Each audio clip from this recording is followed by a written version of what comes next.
on your terms. Heritage Harbor Financial Associates can help you take steps to reach your retirement goals by providing a wide array of financial products to fit your needs, even for the risk-adverse. Give us a call at 631-331-6599 to learn more or to set up an appointment with one of our financial professionals. You can also find us on the web at hhfa.org or on Facebook at facebook.com/hhfa.org. Our number again is 631-331-6599. That's 631-331-6599. Investments in stocks, bonds, and mutual funds and variable annuities are not FDIC insured and are subject to fluctuation in value and market risk, including loss of principal. Heritage Harbor Financial Associates offers securities through AXA Advisors, LLC, New York, New York. Member FINRA, SIPC. Annuity and insurance products offered through AXA Network, LLC. This is Mario Andretti. You know me as a race car driver, but I'm also a Meals on Wheels volunteer.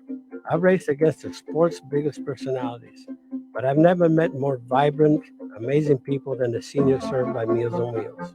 As a volunteer, you deliver a hot, nutritious meal and a friendly hello to someone just like your mother, grandfather, or next-door neighbor. These seniors are inspiring people with incredible stories to share, and they love to see you. The smiles you get back are priceless. Delivering with Meals on Wheels is easy, and you don't have to drive like me for it to be quick. You can volunteer your lunch break once a week or just once a month. With 1 in 6 seniors facing hunger and many more living in isolation, your lunch break can make a real difference. So, America, let's do lunch. Volunteer your lunch break at americaletsdolunch.org. This message brought to you by Meals on Wheels America and the Ad Council. Okay, Simon, what are you wearing right now? Nothing. That's right. And what do people normally wear? Clothes. Exactly. So now Mommy's going to teach you how to dress yourself. Clothes keep us warm, they look good, and if we go out without them, the neighbors will talk. So it's important to know how to get dressed. Here's how it's done. Underwear always comes first, name tag at the back, then pants, then shirt. Get the first button in the right hole or you have to start all over. If you're wearing a tie, it goes over, round, through, and pull tight. Tuck your shirt into your pants and zip up your flap. Socks go on first, then shoes right on right, left on left. With shoelaces, just take the ends, cross them over, switch the loops. The rabbit goes down the hole, pull tight, and you're left with bunny ears. I love bunnies. Good to know. Now remember, spots don't go with stripes, socks don't go with sandals, and if you've tucked in your shirt, wear a belt. Got it? Why are your pants on your head? Most parenting is hard to do in just 2 minutes. But spending just 2 minutes twice a day making sure they brush their teeth is easier and could help save them from a lifetime of tooth pain. For fun 2-minute videos to watch while brushing, visit 2min2x.org. That's 2min2x.org. A message from the Partnership for Healthy Mouths, Healthy Lives and the Ad Council. So you see, son, good manners are very, very important. Someday, many years from now, when you're a grown-up, you'll be a man. And when you are, you should be a gentleman. Do you want me to go through it one more time? Yes. Yes, please. Yes, please. Exactly. Always say please, thank you, you're welcome, and excuse me. Sit up straight, hold doors open for ladies. If a door's shut, then knock first. Don't burp, don't swear, don't speak with your mouth full, don't reach across people's plates, keep your elbows off the table. What table? And don't interrupt. While we're at it, don't stare, don't use foul language, don't call people names, but do remember people's names. Always share your toys, play nice, and cover your mouth when you cough or sneeze. On the bus, give up your seat to anyone who has trouble standing. Bottom line, treat others the way you'd like to be treated. Got it? Got it. And stop picking your nose. Most parenting is hard to do in just 2 minutes. But spending just 2 minutes twice a day making sure they brush their teeth is easier and could help save them from a lifetime of tooth pain. For fun 2-minute videos to watch while brushing, visit 2min2x.org. That's 2min2x.org. A message from the Partnership for Healthy Mouths, Healthy Lives and the Ad Council. Hey, there he is. How's it going? I'm having a stroke. Are you going to shake my hand or what? I'm having a stroke. Wow, you're not even moving your arm. I'm having a stroke. Are you okay? I'm having a stroke. Your face looks weird too. I'm having a stroke. Are you having a seizure or something? I'm having a stroke. When someone is having a stroke, they may not be able to say it with words, but their body language will tell you loud and clear. I'm having a stroke. You just need to know the sudden signs. Look for FAST, F-A-S-T. F, face drooping. A, arm weakness. Or S, speech difficulty. Then T, time. Time to call 911 immediately, because the sooner they get to the hospital, the sooner they'll get treatment. And that can make a remarkable difference in their recovery. Know the sudden signs. Face, arm, speech, time. Spot a stroke fast. Visit strokeassociation.org. Brought to you by the American Stroke Association and the Ad Council. It's the Worldwide Sports Radio Network.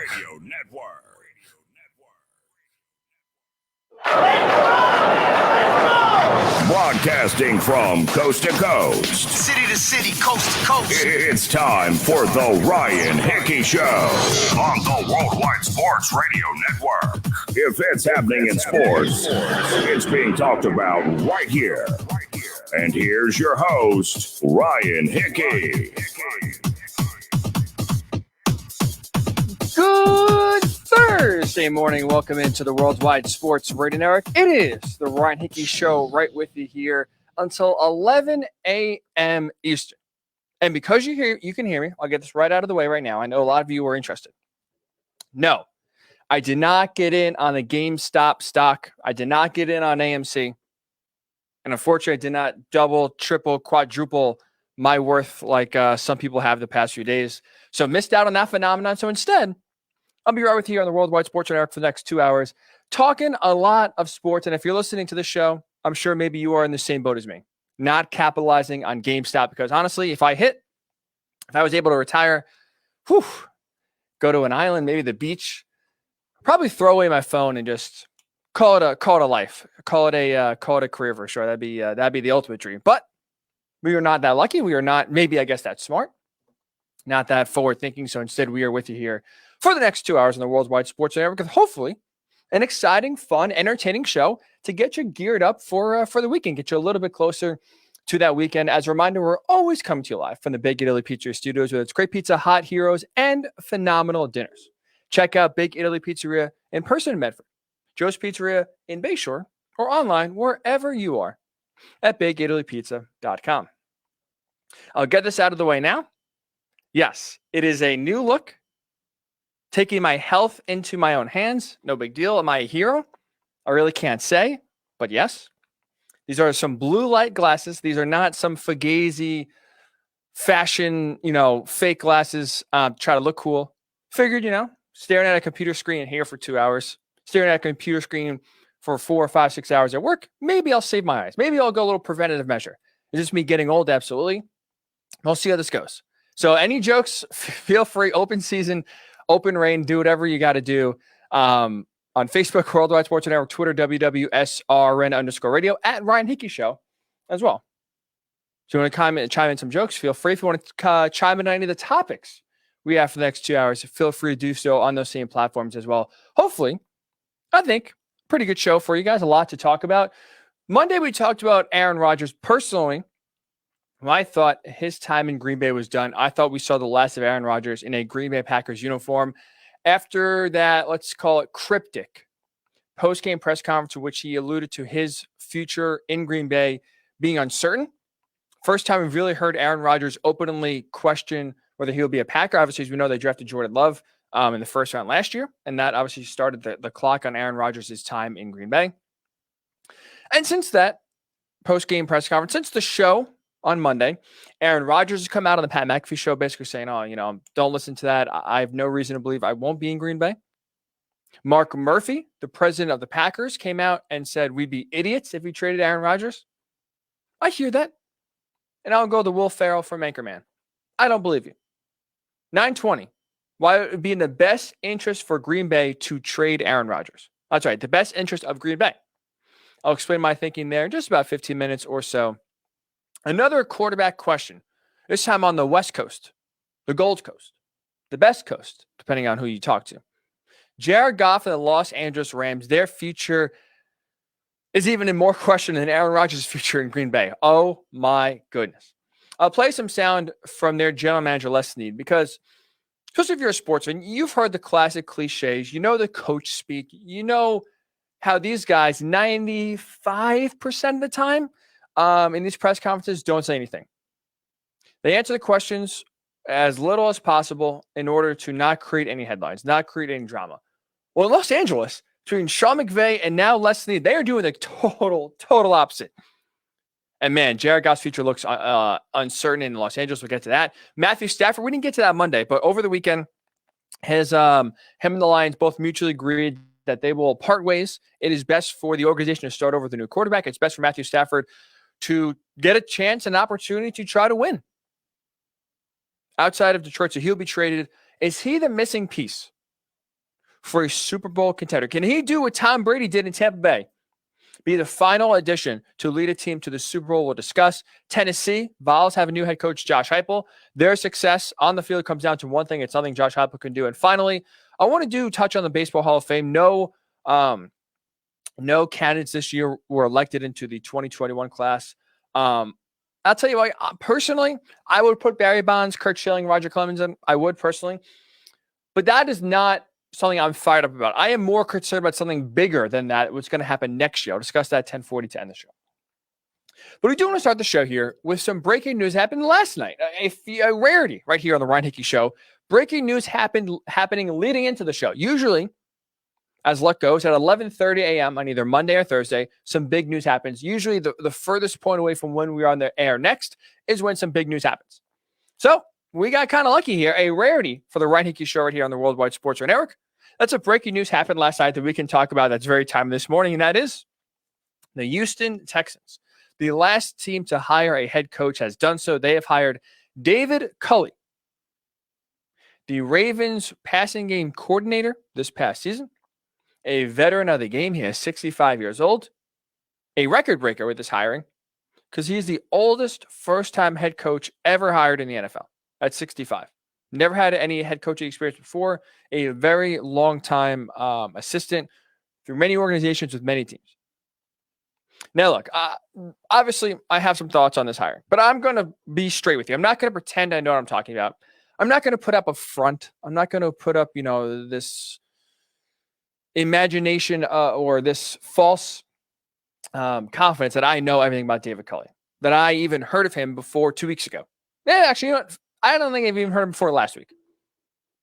Journeyman assistant, been around the league, never even been a coordinator, so never been one of those guys that you can honestly hear about, talk about, and know what he can bring to a team.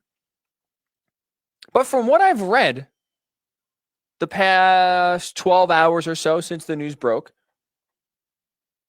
from accounts, from reporters, well-respected reporters, when they've talked to people who are in the know with David Culley, I am starting to like this hire more and more for the Texans.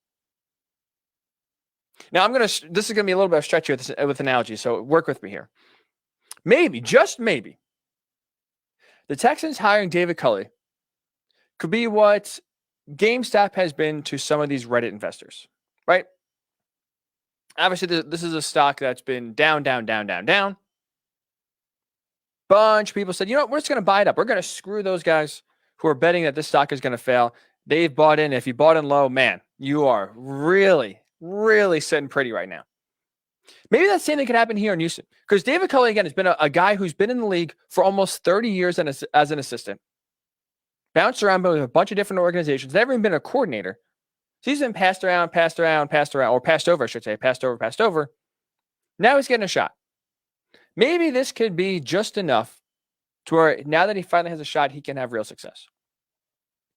Here are a few reasons why I think he can have success and why the Texans actually made the right move here. At least it sounds like from what I've read, despite the fact that no one's heard of him, including myself, a week ago, 5 days ago. And there's a lot of unknown, obviously, especially with Deshaun Watson as quarterback. So I'll say this. Whoever the Texans hired, whoever it was, Eric Bieniemy, Josh McDaniels, or in this case, David Culley, you needed to hire a head coach that could gain the respect of the entire team. Obviously, Deshaun Watson is the focal point in this head coaching search because the head coaching candidate, the head coaching choice, could potentially have a big impact and a big say and a sway of whether Deshaun Watson truly will force a trade from the Texans, or maybe he'll stick around and try to figure it out with the front office and try to build a winner down there in Houston. But when you hear reports, especially ESPN's Chris Mortensen, basically saying that no matter who Houston hired, it didn't matter. It wouldn't change Deshaun Watson's feelings on whether he wanted to stay or go. Whether it was Eric Bieniemy or whether it was, in this case, David Culley. So it's important, at least from my perspective, the Texans hired someone that could gain the entire respect and trust from the team, not just Deshaun Watson. Because if you hired somebody that their main focus was just trying to keep Deshaun Watson there, trying to keep Deshaun Watson in town to prevent him from being traded, and guess what? That doesn't work. all of a sudden you're behind the 8 ball now with the head coach that maybe isn't the right fit for the team. Couldn't already get a job done in the most difficult circumstances and trying to keep Deshaun Watson in town. So I like that the Texans went with a decision that, hey, whether Deshaun Watson is here or not, we got to get a guy that can resonate with the entire organization. We need to get a guy that players can believe in, they can trust. Because apparently, or I should say, according to these reports you read, and according to reporters now that are putting information out there about David Culley, some of the biggest strengths of his personality, of his coaching acumen, is his ability to connect with players. He's a great motivator. He has a ton of energy, and he's a positive culture creator. Connector with players, great motivator, a lot of energy, positive culture creator. What does that sound like the opposite of? What does that sound like the antithesis of? The previous head coaching regime down there in Houston. Right? I mean, Deshaun Watson, in the final press conference he gave, which I believe was week 17, right after they lost their final game to the Titans, he was asked, Deshaun, what do you want to see in your next head coach? He said, we want a leader. We want someone that we can follow. We want someone that can create a positive culture here in Houston, because really the past few years, it's been anything but that. It's been chaotic. The culture has been downright awful. A lot of backstabbing, a lot of distrust. So now at least you bring someone in that in his almost 30 years of the NFL is billed as a positive culture creator, as someone who can connect with players despite being 65 years old, despite having that almost 40-year age gap with most players. He still is able to find a connection with them. So at least to me, that is one of the positives that come out of this hiring. That's sure, we don't know his name. Sure, he's not an Eric Bieniemy. It's not a sexy hire. But the qualities and the traits that he brings is necessary to Houston to try to turn this thing around. What they did with the GM hiring and the process especially wasn't great at all. If anything, well, obviously, if anything, it did. It forced a divide between Deshaun Watson and the organization because he did not trust him. So at least bringing someone in that could try to gain the trust of the players and prevent this thing from going totally south, whether Deshaun stays or not, I think that's a good way to go hire somebody. Not to mention, the other thing that I like about David Culley, as I mentioned, almost 30 years, he's been a head coach, he's been an assistant coach in the NFL for 27 years. A large majority of that was with Andy Reid, both in Philly, Kansas City for 18 years. Most recently, coach of the Ravens. Philly with Andy Reid, Kansas City with Andy Reid, Baltimore with John Harbaugh. Those are winning organizations. Those are organizations that year in and year out consistently do the right things to win. And when you are with NFL franchises for over 27 years, you know what works, what doesn't work. You learn from Andy Reid. You see what Andy Reid did to help garner success both in Philly and Kansas City. You worked under John Harbaugh, who has a very consistent culture, and the Ravens have been a steady winner year in and year out. You at least come into this job, despite having no head coaching experience, you have an idea from watching leaders before you. You know what works, what doesn't work. What philosophies work, what philosophies don't work. What good ownership looks like, what bad ownership looks like. I think that's going to work well for David Culley down there in Houston because they need a lot of help. Cal McNair as an owner has single-handedly butchered this entire situation. He is single-handedly almost, we are one more instance away from Deshaun Watson forcing a trade out there specifically because of the owner and the way he handled business. So you have an owner almost single-handedly driving the franchise quarterback out of town. You got to realize and come in there, hey, this is what works, this is what doesn't work. This is how we create a positive culture where players want to come to, not want to run away from. So that's, to me, not knowing much about what David Culley has done, but reading his attributes, reading his characteristics, his personality traits, and seeing what he brings to the team, to me, despite it being an out-of-the-box hire, despite it being, a guy we've never heard of, I think this actually works well in Houston. I think this could actually work out to at least, at the bare minimum, stabilize the franchise, because this right now is the Titanic. They've hit the iceberg. The ship is leaking, and it is going down. You need someone to somehow prevent the Titanic from sinking. Just have it tread water. Don't have it be a total disaster. Just stay flatlined. And then maybe if he could serve as a bridge and bring someone in that knows how to take a stable situation and take it to the top where they can start winning and make the playoffs again. And finally, for Texans fans that maybe are very upset about this hire, look in the mirror.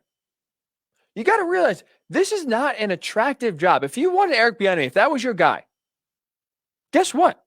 If I was Eric Bieniemy, I would have turned this job down. I understand he is now but he has interviewed for 15 jobs and has not gotten a single offer. So it's tough to tell somebody, hey, I know you want to be a head coach. I know you've interviewed multiple times for the last 3 years to be a head coach. You haven't got an opportunity. So it's tough to tell someone, hey, here's your first opportunity, turn it down. But this situation is so toxic. This situation is so dire where I don't really see this organization with their new head coach turning around and having success enough to make the playoffs to keep his job. Like, to me, David Culley is a great bridge to try to prevent this ship from sinking. There shouldn't be playoff goals with this hire. There shouldn't be Super Bowl aspirations. Hell no.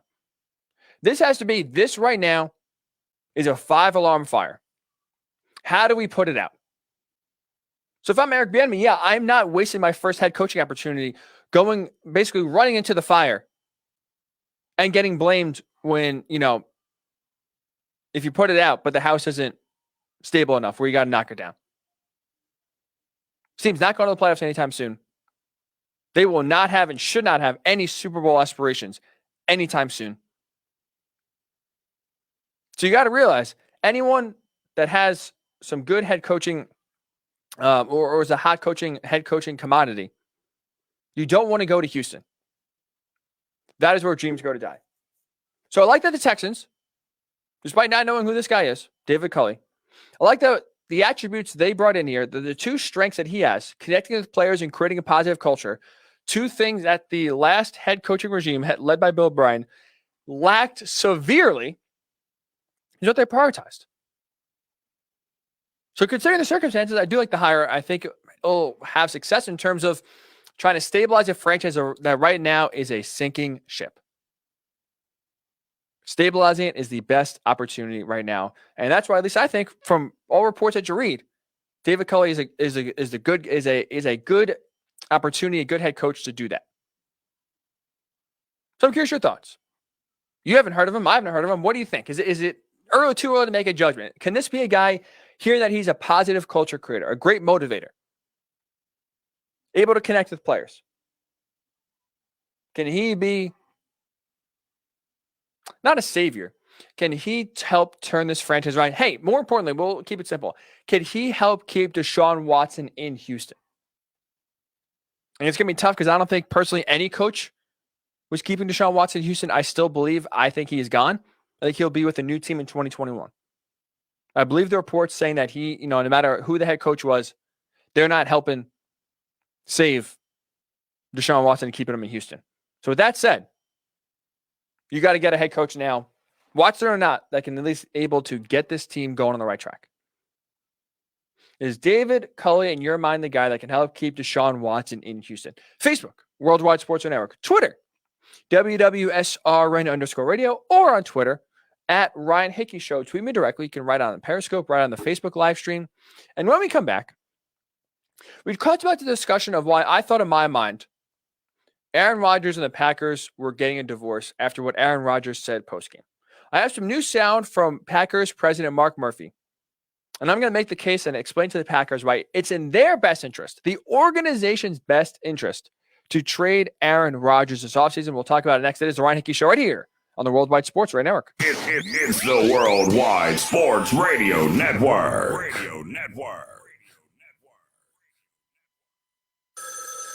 Ranger Station, Ranger speaking. Hi, I'd like to report a bear hug. Uh-huh, okay. Well, we were building a bonfire, and I saw some, dry brush and leaves around, so, I said to move the bonfire somewhere else, and out of nowhere, Smokey Bear shows up and hugs me. So you noticed some wildfire hazards and moved your bonfire to a safer location.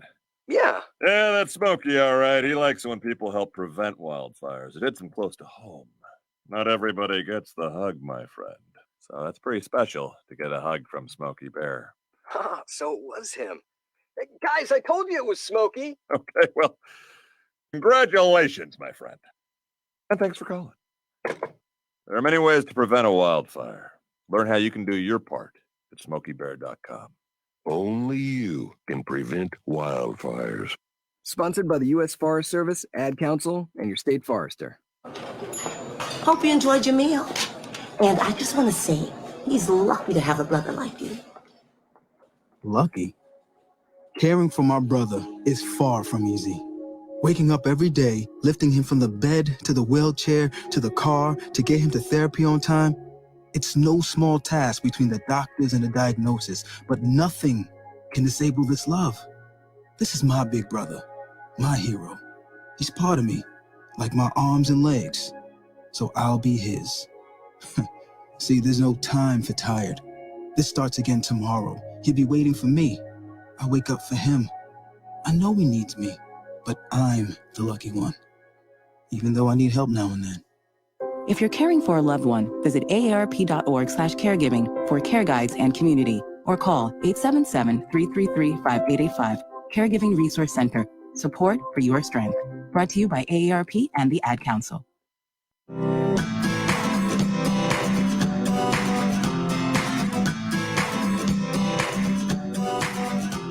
People been saying to your friend, get a different face, and posting on their feed, they're super ugly. The things they say to them online are cruel and they're not true. So tell your friend, I'll stand up for you.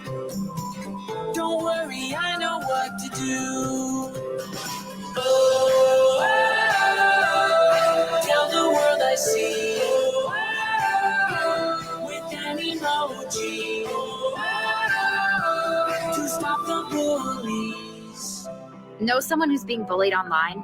Send the witness emoji. It looks like an eye in a speech bubble, and it's in the symbol section near the clocks in your phone. You'll let the world know it isn't cool, and you'll let your friend know you care. Learn more about the witness emoji at eyewitnessbullying.org. Brought to you by the Ad Council. You're listening to the Worldwide Sports Radio Network. Welcome back to the Ryan Hickey Show, right here on the Worldwide Sports Radio Network.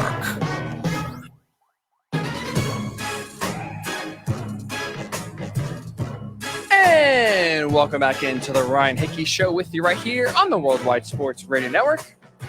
Going till 11 a.m. Eastern. The Houston Texans hire David Culley. Who?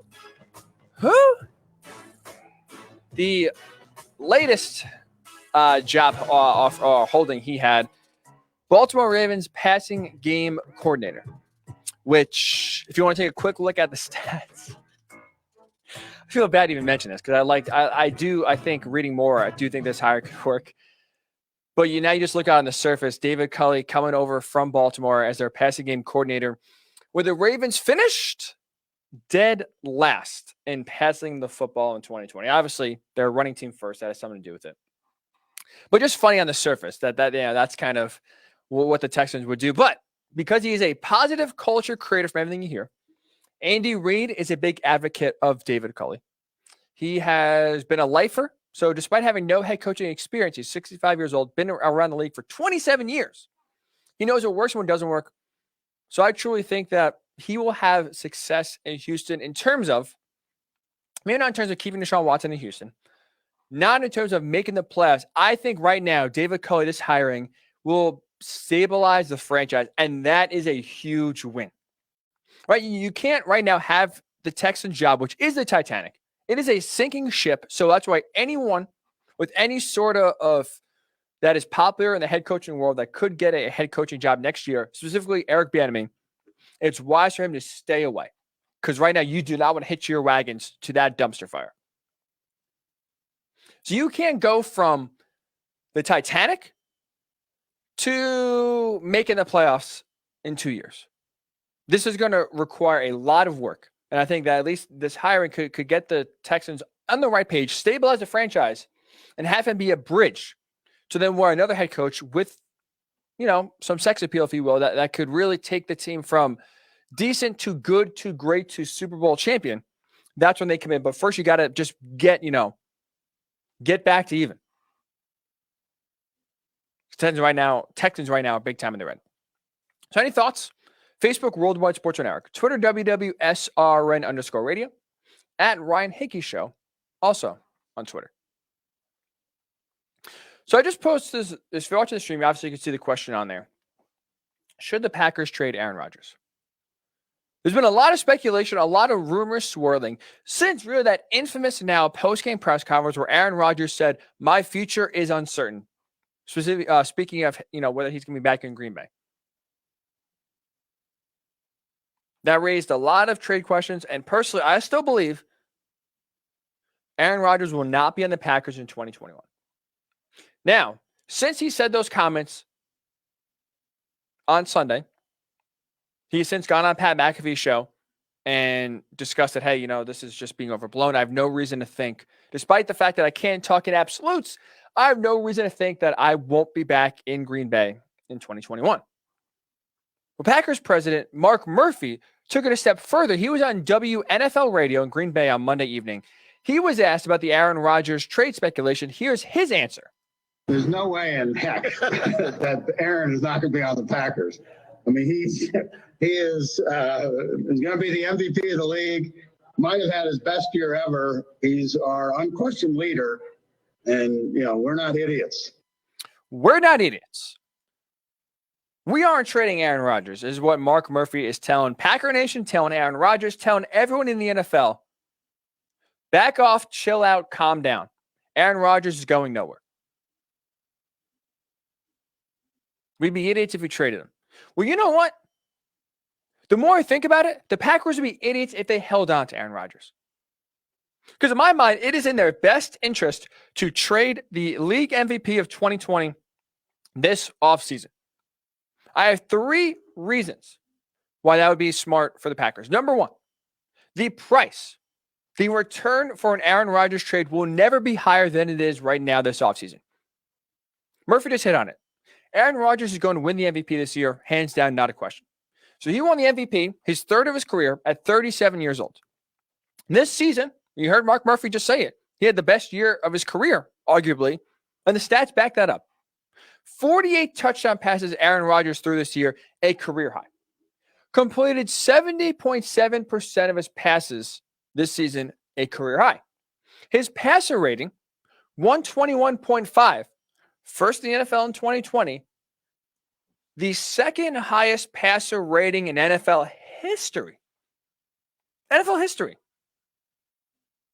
Career high in touchdowns, career high completion percentage, the second highest passer rating in NFL history.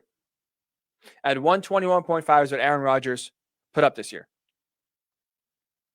So what is the haul going to be if a guy coming off a career year is on the trade market? Not to mention, let's just put the stats for a second aside. He still has, at his current contract, 3 reasonable years left at a salary that wouldn't crush a team. He's getting $22.3 million in 2021, $25.5 million the next 2 years after that. That's pretty damn good, considering Jared Goff, a guy who we'll talk about here in a few minutes, is getting $35 million. So would you rather have Jared Goff at 35, or you can get Aaron Rodgers, the MVP, for $10 million cheaper, despite being exponentially better. So not only do you have a quarterback coming off a career year, not only do you have a quarterback price-wise is very manageable, what do we know about the NFL? The NFL is what? A copycat league. One team does something crazy. One team goes out on a limb, tries something wild. It works. What happens? Teams follow that lead. The Rams hiring Sean McVay at, I believe it was 32 years old when he was hired. No teams are hiring head coaches without experience. No team is hiring a head coach at that age. What happened? He had immediate success in Los Angeles. Boom. Next offseason, Matt LaFleur is getting hired. You had, oh my God, I'm blanking now on the Bengals head coach. Holy cow. Zach Taylor. Holy smokes. My apologies. Zach Taylor. Boom. He's getting hired. Now the next thing is finding that young, hotshot offensive coordinator to take over a team. Now youth is in. It's a copycat league. So why do I bring that up? Because the Tampa Bay Buccaneers this offseason had a roster that was a quarterback away, as we know now, from competing and going to the Super Bowl. So what did they do? They brought in a 43-year-old Tom Brady, brought in a few other pieces to maximize his play, and are now playing for the Super Bowl. So if the Bucs could have success bringing a 43-year-old Tom Brady in and having him elevate the team enough to get to a Super Bowl, what else? Because there is plenty of teams, the Colts, the Saints, the Steelers, the 49ers, that are a quarterback away from doing the same thing. So there is demand for a 37-year-old MVP quarterback. Teams say you could still have success with an older quarterback if you have the right team around him. That is only going to drive the price up. So you could get 3 first-round picks for Aaron Rodgers right now. Career high in touchdowns, winning the MVP, reasonable contract, copycat league. And that is just the first reason. All of those sub-reasons are just the first reason why it would behoove the Packers to trade Aaron Rodgers. Number 2, let's look at the team. Second year in a row, the Packers went 13-3. Second year in a row, they fell short of the Super Bowl, losing in the NFC title game.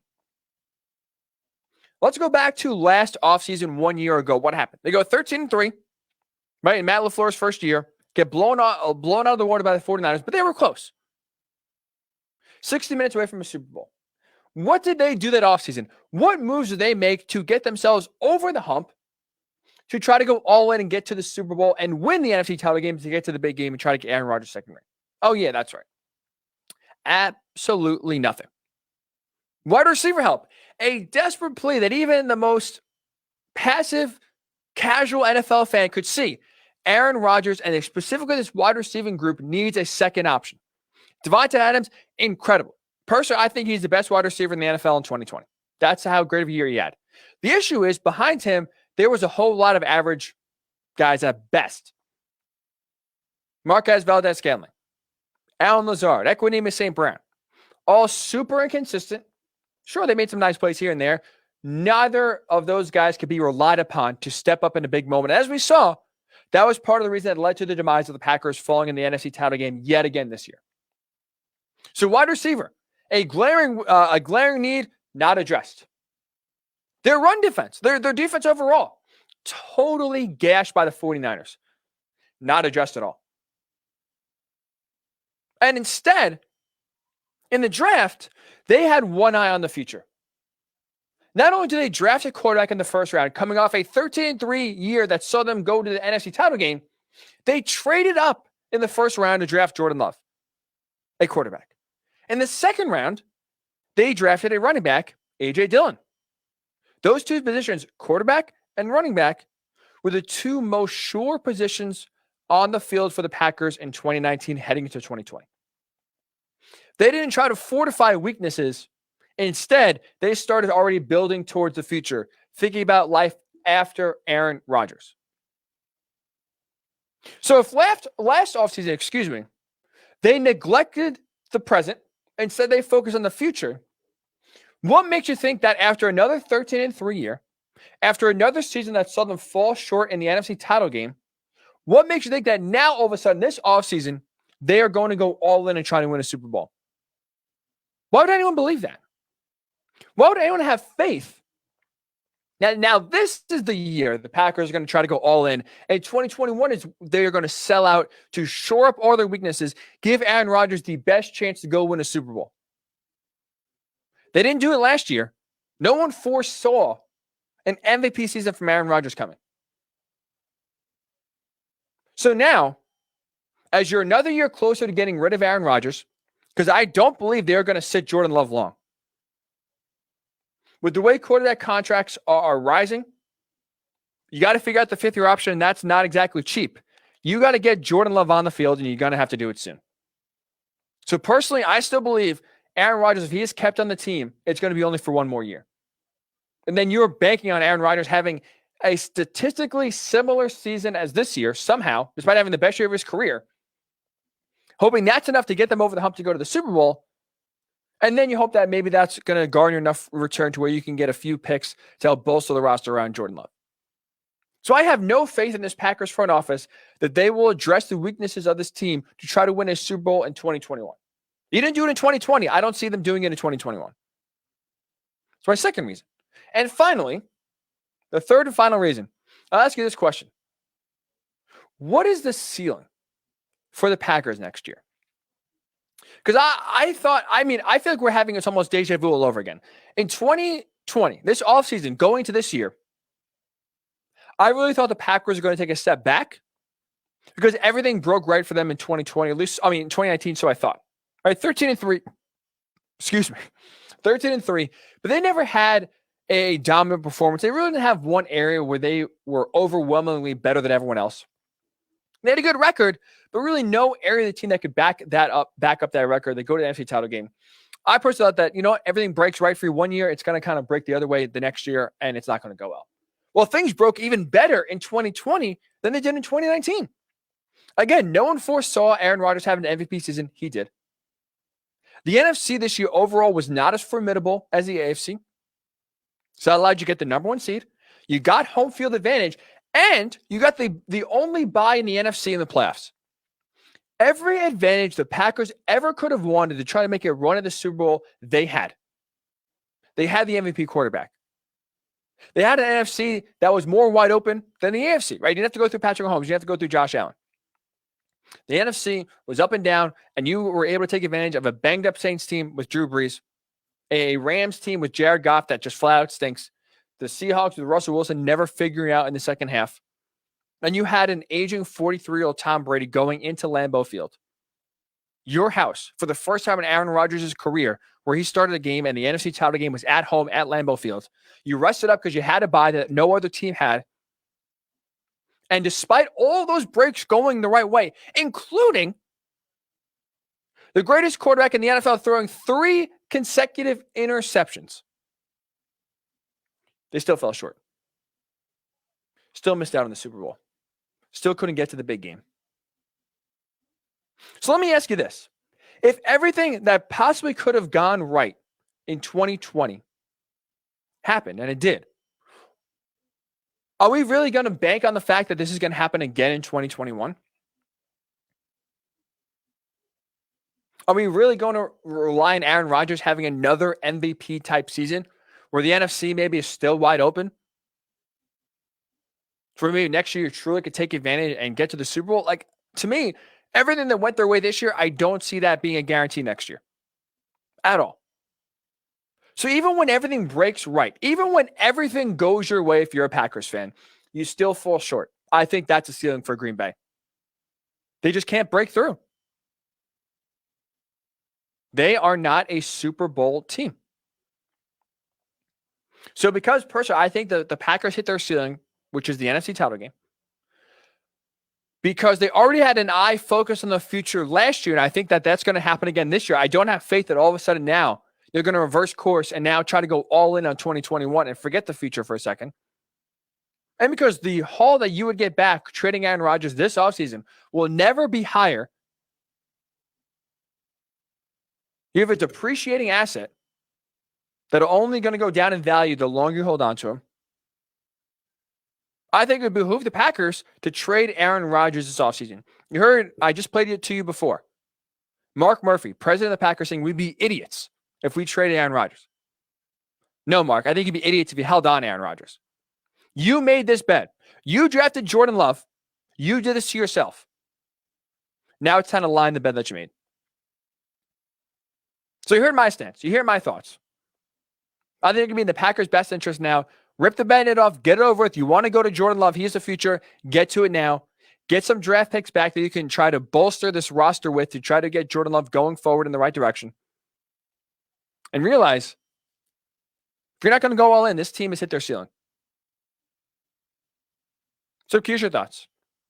Should the Packers trade Aaron Rodgers? Would it be in the best interest of Green Bay to trade the league MVP of 2020, arguably the best quarterback to ever play for the Packers, and get on with the future of Jordan Love? Facebook, Worldwide Sports Radio Network. Twitter, WWSRN_radio. Also on Twitter at Ryan Hickey Show. Tweet your thoughts. You can write on Periscope, Worldwide Sports Radio Network. Get your thoughts there. Facebook, you can comment on the live stream, Worldwide Sports Radio Network. Should the Packers trade Aaron Rodgers? Would it be in their best interest? We'll get your thoughts. And when we come back, I disagree with what's going on with Aaron Rodgers in Green Bay. I don't like the way they're handling it. In Los Angeles, they also are handling their quarterback situation, but in a completely different manner. And I agree with everything that goes on. I'll tell you why. Next, it is the Ryan Hickey Show right here on the Worldwide Sports Radio Network. It's the Worldwide Sports Radio Network. Edward Lehman has been a trusted insurance advisor for over 16 years with insurance solutions for auto, home, commercial, life, and retirement. He's located at 54 Sunnyside Boulevard, Suite H in Plainview. That's just 1,000 feet south of 495. Local agent, local advice. The time to think about insurance is before you need it. So do yourself a favor, and before you pay your next insurance bill, give Ed and his team a call, 516-935-3900, or visit him online at www.allstate.com/EL. Edward H. Lehman Insurance is your trusted insurance advisor. Be fearless at MMA Long Island and Seituha Karate. Located at 28 Colt Court in Ronkonkoma, MMA Long Island is the martial arts school for you if you want to learn combat-proven techniques, build confidence, discipline, and self-esteem while learning real martial arts to fight back against bullies, predators, and peer pressure. MMA Long Island offers group and private lessons for all ages and levels in traditional Goju-Ryu Karate, MMA, and self-defense. MMA Long Island is one of Long Island's most affordable martial arts schools. There are no promotion, belt, or membership fees, and family discounts are available. All classes are taught by 7th degree black belt Sensei John Benedict with over 30 years teaching experience. So whether you want to get in the ring or protect yourself and your family, MMA Long Island can help you reach your goals. Visit MMALongIsland.com. That's MMALongIsland.com, or call or text 516-381-9660. That's 516-381-9660. Take a look under your bed. Find stuff under there? What about jobs? No? Now try your basement. There's a pair of overalls that overall you're not so into anymore. A perfectly good laptop that hasn't sat in your lap in months. And even more stuff, but still no jobs? Well, you really have both. See, stuff is defined as household articles considered as a group. Sometimes this stuff is no longer needed. Wait, no longer needed? That can't be right. Because remember those jobs you were looking for? Those are really needed. And they're the stuff inside your stuff. Even inside that winter coat that moved with you to Phoenix. Our job is to unlock those jobs. And it starts when you donate your stuff to your local Goodwill. Here's how we do it. When you donate to Goodwill, we sell your stuff to provide job training for people right here in your community. So just by teaming up with Goodwill, you help create jobs. And isn't that worth parting with the leftover guitar from your 80s cover band? Goodwill. Donate stuff, create jobs. Find your nearest donation center at goodwill.org. A message from Goodwill and the Ad Council. It's the Worldwide Sports Radio Network. Welcome back to the Ryan Hickey Show, right here on the Worldwide Sports Radio Network. We are back here on the Worldwide Sports Radio Network until 11 a.m. Eastern. Hour and 20 minutes or so, but who's counting? Actually, not even an hour 20. That's the last time I tried to do quick math on this show. Did not go to school for math. That is for sure. But as you heard the deep voice guy say, we are back here on the Worldwide Sports Radio. Here's the Ryan Hickey Show. discussing would it be the best move? Would it be wise for the Packers to trade Aaron Rodgers? My answer is yes, for a ton of different reasons. The haul they would get back would never be greater than it is right now. Last year, last offseason going into this season, despite going 13-3, the Packers still looked towards the future, did not go all in and try to win a Super Bowl, did not get that piece 2 or 3, if you will, try to get them over the hump to get to the Super Bowl. Instead, they started looking for the future. They started preparing for life after Aaron Rodgers. Fool me once, shame on you. Fool me twice, shame on me. The Packers fooled everyone the first time by trading up to draft Jordan Love. You're not fooling me again. I'm not going into this offseason believing the Packers are going to do whatever it takes to get over the hump to get another Super Bowl. You had your shot last year. You didn't do it. Flat out, I don't want to say they got lucky that Aaron Rodgers had a career season, but at the same time, they weren't accounting for it. No one could have seen Aaron Rodgers exploding in year 2 in Matt LaFleur and having statistically some of the best stats he's ever had in his career. So in some ways, even though I think this year was way more legit than last year in terms of being legitimate threats, this almost feels like the Packers kind of got lucky a little bit. And now, despite that, I don't think that they are going to go into 2021 trying to go all in on winning a Super Bowl. So if you're not going to do it, don't hold yourself back. Trade him, start looking for the future, and try to figure out what you got with Jordan Love. Because again, that contract's going to come up sooner rather than later. You don't trade up in the first round to draft a quarterback and sit him for 3-4 years. That's just not going to happen. You got to be realistic. They knew what they were doing. This is not all of a sudden, oh boy, maybe we were wrong. Maybe we'll just hold on to him or trade Jordan Love. That's not happening. So this is the bet the Packers made. You got to line it. That's why I think it would be best in their interest, in the Packers' interest, to trade Aaron Rodgers. My guy Nick writes on Twitter. Well, he wrote a lot of things on Twitter. Of the blue light glasses, he says, Williamsburg, Hickey. I am not a hipster. I promise. I'm not trying to be a hipster. I'm trying to protect the eyes with blue light glasses. But you know what? Maybe this is a first time, last time sort of thing. One and done. Lauren Clark, hipster Hickey. So maybe I got to get out of these glasses. But Nick does write on Facebook. Speaking of Aaron Rodgers, this year was way, as he writes, different than last year. Last year, their team stats weren't good, and they broke right and had a good record. Totally agree. 2019, if you could have a fraudulent 13-3 team, that's what the Packers were in 2019. Nick's saying 2020, they earned what they got, and they're actually a good team, and I agree with that. I'm not trying to insinuate the Packers got lucky, but what I am trying to say, though, is that they got lucky into a sense that they had Aaron Rodgers have one of the best seasons of his career, and no one kind of foresaw that coming because they did nothing to bolster the offense. They did nothing, despite him having a pedestrian year last year. They did nothing to help make his year 2 better.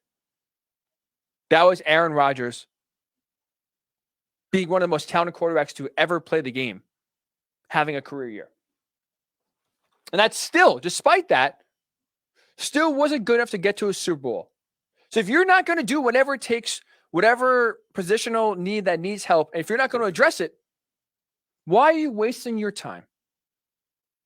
Why are you going to do that whole song and dance of, hey, next year, this is next year's, all right, we'll bounce back. But you don't put the necessary work in to get there. You don't add a bona fide second receiver, a second receiving option, easy for me to say, to make life on Devontae Adams and Aaron Rodgers a little bit easier. Aaron Jones, free agent. Are they going to resign him? Probably not. There are some serious questions about this team heading to this offseason, and I don't foresee the Packers doing what it takes to ensure 2021 is a Super Bowl caliber roster, and that's just me. So for those reasons, I think it would be wise for the Packers. Rip the Band-Aid off, get it over with, trade Aaron Rodgers, and move on. Look towards the future because they desperately want to get Jordan Love in there, as you can see, trading up to draft him. It's Matt LaFleur coming in, want his own guy. Sooner you get to him, sooner you figure it out, the better. So take your thoughts on Aaron Rodgers. Should the Packers trade Aaron Rodgers? Facebook, Worldwide Sports right now. You can comment on the live stream. Twitter, WWSRN_radio. Also on Twitter, at Ryan Hickey Show. So we get your thoughts. So as I'm trying to update the stream right here, as you can see, doing two things at once is very easy. Should the Rams trade Jared Goff? That is the next question, because I do want to get into what the Rams are doing. Because we just talked about the Packers, and I just played you Mark Murphy, the president of the Packers, saying we would be idiots, essentially, if we traded Aaron Rodgers. They are at least trying to right now put up a facade that, hey, we want to keep our franchise quarterback. We want to keep the MVP of the league in Green Bay for another year. Well, you know who's doing the opposite of what the Packers are doing?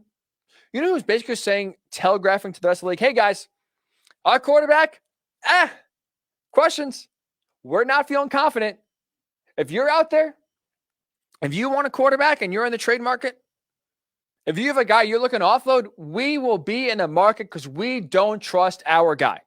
That is what is happening in Los Angeles with Sean McVay, the head coach of the Rams, Les Snead, the general manager of the Rams. Because they have gone out of their way this past month, even at times during this season, to not commit to Jared Goff being their starting quarterback in 2021.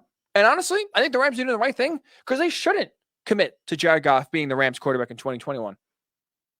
He hasn't proven anything to you that he could be trusted to get this team over the hump in the playoffs and be a legitimate Super Bowl threat, despite having a roster that absolutely is. They're the number one defense in the NFL. A top 5 defense in literally every single defensive category you could find. Pass defense, run defense, points per game, total defense. They were all there in the top 5. You had the defense to do it. You had the running game. 4th most efficient run game in the NFL. But you know what they didn't have that held them back? A quarterback to take them over the top. So why commit to a guy that you don't believe in, that you don't believe can make your team better? Sean McVay's not believing in him. And the other day, Tuesday, Les Snead, the Rams GM, had a press conference. He was asked multiple times by reporters, is Jared Goff your guy going forward? Can you guarantee that Jared Goff is even going to be on the roster in 2021? And one last time, he gave some non-committal answers.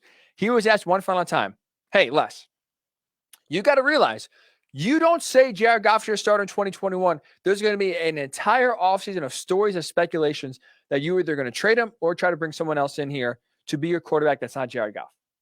I'm giving you an opportunity, the reporter said, to set the record straight, to basically quiet those stories and say, hey, Jared Goff is our starter in 2021. Here's what Les Snead had to say to that.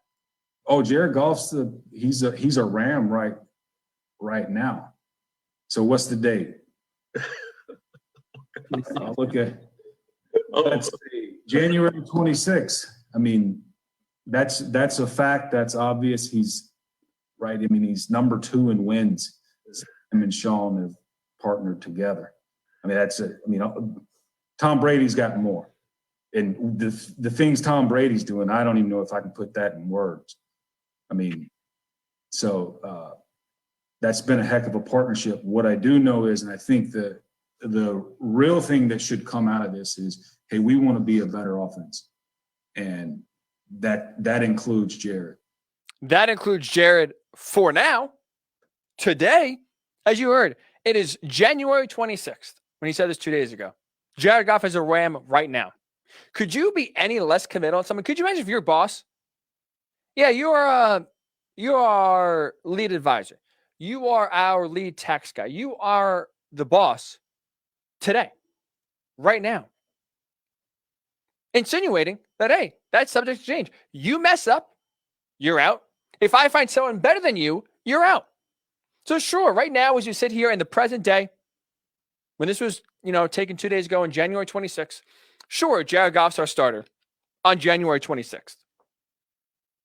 You couldn't have it any more obvious and blatant that this team does not trust Jared Goff, does not believe in Jared Goff, and does not want Jared Goff back in 2021, at least as a starter. So it's obvious. They will do whatever it takes. A trade, most likely a trade, or signing free agent, although it's not much. We'll get to that in a second. The free agent quarterback market's not great. But most likely trade, because they don't have a first-round pick, remind you, from the Jalen Ramsey trade. So you can't even draft a quarterback. They will do whatever it takes to get someone not named Jared Goff in there to compete for the starting position. So I agree with what the Rams are doing. I agree with what the Rams are saying. No reason to commit. And do everything you can to try to find somebody else. Because guess what? Jared Goff, since going to the Super Bowl, has regressed. And he's regressed and taken a bigger step back than even Carson Wentz has in Philly. Because at least for Carson Wentz, this was only a one-year slide. 2019, he was a main reason and the number one reason why the Eagles just flat out made the playoffs. All the injuries around him, he still was able to lead the team to the playoffs. Obviously, they didn't win, but he was there at least good enough to take them there. Jared Goff, it's been a 2-year slide. Let's look at some of his stats. Super Bowl year in 2018, he threw for 32 touchdown passes. Next year, he followed up with throwing for 22 touchdown passes. This past season, 20 touchdown passes. Interceptions. 2018 is Super Bowl year, 12 interceptions. Last year, he followed up with throwing 16 interceptions. And this past year, 13. And passer rating, finally, 101.1 passer rating the year the Rams went to the Super Bowl back in 2018. Last year, followed up 2019, 86.5. Last year, 90 on the dot. All of his stats have fell since the Super Bowl run, and they have been lower the last 2 years than they have back in 2018. And you ready for the most damning statistic we can say about Jared Goff? In his last 31 starts, he has committed 38 turnovers. That is not a ratio you want to have. 38 turnovers to 31 starts is not what you want to be doing. That is the absolute holy smokes. Holy cow. We have some breaking news, folks. And it is not surprising. Adam Schefter, 7 minutes ago. Deshaun Watson has officially requested a trade from the Houston Texans per sources. He actually did it weeks ago. Their new head coach hiring, David Culley, has not and will not alter Watson's thinking. It has happened. Deshaun Watson is getting out of town. Here's what we'll do. We'll take a quick break, collect some thoughts, I'll get some information. When we come back, we'll react to this big time news. Deshaun Watson is on the trade market. Do you want your team to get him? We'll react to it next. It is the Ryan Hickey Show right here on the Worldwide Sports Radio Network. You're listening to the Worldwide Sports Radio Network. Edward Lehman has been a trusted insurance advisor for over 16 years with insurance solutions for auto, home, commercial, life, and retirement. He's located at 54 Sunnyside Boulevard, Suite H in Plainview. That's just 1,000 feet south of 495. Local agent, local advice. The time to think about insurance is before you need it. So do yourself a favor, and before you pay your next insurance bill, give Ed and his team a call, 516-935-3900, or visit him online at www.allstate.com/EL. Edward H. Lehman Insurance is your trusted insurance advisor. Hi, this is Terry Crews, actor, former football player, game show host, father of 5, and all-around big dude. I'm also an expert on drama. I know all kinds of drama. There's the good kind that comes with having a house full of kids. There's the bad kind, like season-ending injuries. There's the necessary kind, like having an agent in Hollywood. And there's silly drama, like the drama around my percolating pectorals. And then there's the drama you can skip. Skip the drama that comes with not having your high school diploma or equivalency. Find free adult education classes near you and finish your high school diploma. Visit finishyourdiploma.org. Or text diploma to 97779. Message and data rates may apply. Reply stop to opt out. That's diploma to 97779.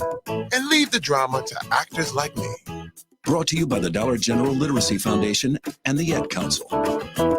Adopt US Kids presents Multiple Choice Parenting. Your daughter just had her first breakup. Do you A, put yourself in her shoes? How could he do this to you? And for Sheila, she has split ends. B, console her. Oh, sweetie, This is going to happen a lot. 4, maybe 5 more times before you get married. C. Take charge. Got to get this all straightened out. Keep a little talking to, man to man, mano a mano. Hey, Steve. It's now a good time? No? Okay, no problem. Bye. Or D. Help her find a new boyfriend. I know a great place to meet boys. The internet. Nice, single boys. Never mind. How about some ice cream? As a parent, there are no perfect answers. But you don't have to be perfect to be a perfect parent. Thousands of teens in foster care will love you just the same. For more information on how you can adopt, visit adoptuskids.org. A public service announcement from the U.S. Department of Health and Human Services, Adopt U.S. Kids, and the Ad Council. It's the Worldwide Sports Radio Network. Welcome back to the Ryan Hickey Show, right here on the Worldwide Sports Radio Network.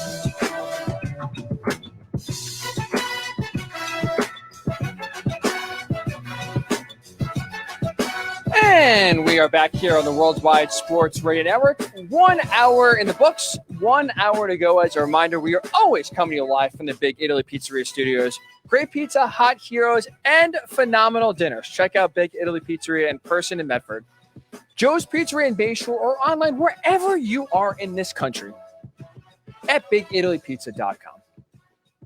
So I didn't mean to stop on a dime there, just drop what we were talking about with Jared Goff. We will get back to that conversation sooner. I do also want to talk about Matthew Stafford. I know my guy CJ DeSimone has written on Facebook about Matthew Stafford. We didn't have time to get into it on Monday's show, and I want to get into it here. But we do have to discuss the big-time breaking news as Adam Schefter drops a bomb on the sports world. And that is Deshaun Watson. Yeah, as we know, I should rewind a little bit. Last night, late night, the Texans make a head coaching hiring. His name is David Culley. Little known assistant, been around the league, 27 years of experience. But his greatest qualities, according to reporters who either covered the teams that he worked on or spoken to sources that were close to the Texans, he is a big culture builder. He is someone that connects with players. He is someone that at least is able to create a positive culture that, frankly, hasn't been in Houston for the last few years when Bill O'Brien and that regime was taking over. And that was Deshaun Watson's biggest request for the next head coach was, hey, we need someone in here who can be a leader, who can create a positive culture for us to follow. Forget all the backstabbing, all the lying, all the deceit that happened with Bill O'Brien during his time and his rise to power within the organization over the past few years. We need someone that we can trust, that has the good of the franchise first. What's good for the franchise first, that's his motivation. Forget selfishness. And that, from what you hear, is David Culley's strengths. Well, despite that, even, you had Chris Mortensen before reporting weeks ago that the head coaching hire is irrelevant to Deshaun Watson. He will probably want out no matter who is hired. And that has come to fruition. 13 minutes ago, Adam Schefter tweeted, Deshaun Watson officially has requested a trade from Houston Texans per league sources. He did this actually weeks ago, is what Schefter said. And obviously, the head coach hiring, David Culley, did not have any impact on Watson's thinking. He wanted to say Deshaun Watson hasn't spoke to new Texans general manager Nick Caserio, nor executive Jack Easterby. He is moving on and now is waiting to see where his NFL future takes him. So the hiring has done nothing to keep Watson in Houston. Now, again, not too surprising. But with that said, now, two things. One, I said this to start the show. The Texans, to me, did the right thing in hiring David Culley because they hired somebody whose main goal wasn't to keep Deshaun Watson in town, wasn't convincing him to stay. It was being able to resonate with the entire team because guess what? It seemed like he wasn't going to stay. If you had a Hail Mary hire to try to do whatever you could to keep Deshaun Watson in town, and it didn't work, if he was just so fed up with the organization that no matter whoever you hired, Eric Bieniemy, whatever head coach, Jabo Sweeney, whatever head coach Deshaun Watson wanted, he was so fed up with the organization that he wanted out. So it's a good thing, at least in my mind, that you hired somebody that, even if he did leave, could still command the respect of the entire team. His message wouldn't be lost to the other 52 guys because the main guy he was brought there to keep there isn't there anymore in Deshaun Watson. So he can connect to players. He's a positive culture creator. I like that. And that's why, again, despite having no clue who this guy is, I'm not going to pretend I know who David Culley is. Heard of him last week. That's why, at least to me, the traits that he has are good for the Texans. With that said, now looking at it, right? This is a done deal. This request has happened. He is not playing another snap in Houston. You don't make this request and come back for it and take it back. He is done. So now the question is, where does he get traded and how much does he get traded for? I want to bring up an argument I said a few weeks ago. Back on January 14th, so exactly 2 weeks from today, before anything was known, before anything was certain, we discussed why, you know what? It looks like Deshaun Watson is going to get out of town. Texans won't be able to keep him. And now with that in mind, how many teams could justify not trading for Deshaun Watson? Would you want your team to trade for Deshaun Watson? Before, I don't say it's a pipe dream, but, there was uncertainty. There's always the thought in the back of the head that, hey, maybe they'll figure this out. Texans aren't dumb enough to screw this up where you're going to have the owner of the team single-handedly drive away the franchise quarterback. Because think about it.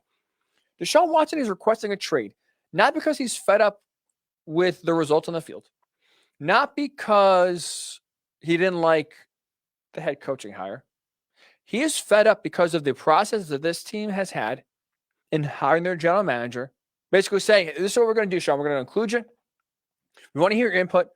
We want to learn from the mistakes that we made that really took down this organization this past year or two. And we want to fix that. We want to go in the other direction. And instead, they listened out. They listened to what Deshaun Watson had to say. There's no ultimatums that, hey, you got to hire the guy I say. It was, we want your input. We'll take it into consideration and we will decide. And then instead, what happened? Cal McNair said, thank you, but you know what? We're going to listen to Jack Easterby. We're going to hire Nick Caserio. We're not going to tell you. You're going to find out on social media just like everybody else.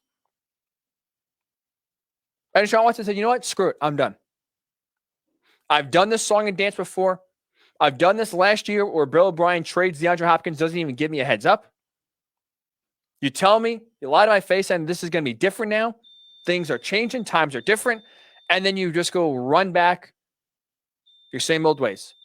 Same thing happens. Like I said, fool me once, shame on you. Fool me twice, shame on me. Deshaun Watson was fooled last year. Bill O'Brien pulled the rug out from underneath him, pulled the rug out from everyone really in the NFL by trading DeAndre Hopkins for, let's call it for what it is, crap. They got nothing back. So they fooled Deshaun there. Shame on the organization. He's not getting fooled again. They tried to do the old okie doke. Yeah, we're listening to you, Deshaun. And then here's Jack Easterby in Cal McNair's ear saying, hey, we got to get Nick Caserio. We're going to forget what the search firm says. Forget what Deshaun Watson says. We're going to do what I want to do. And Cal McNair listened. So good for Deshaun Watson wanting out. He's absolutely valid in his demands. And he's doing the right thing and getting the hell out of town. So now, let's look at the rest of the NFL.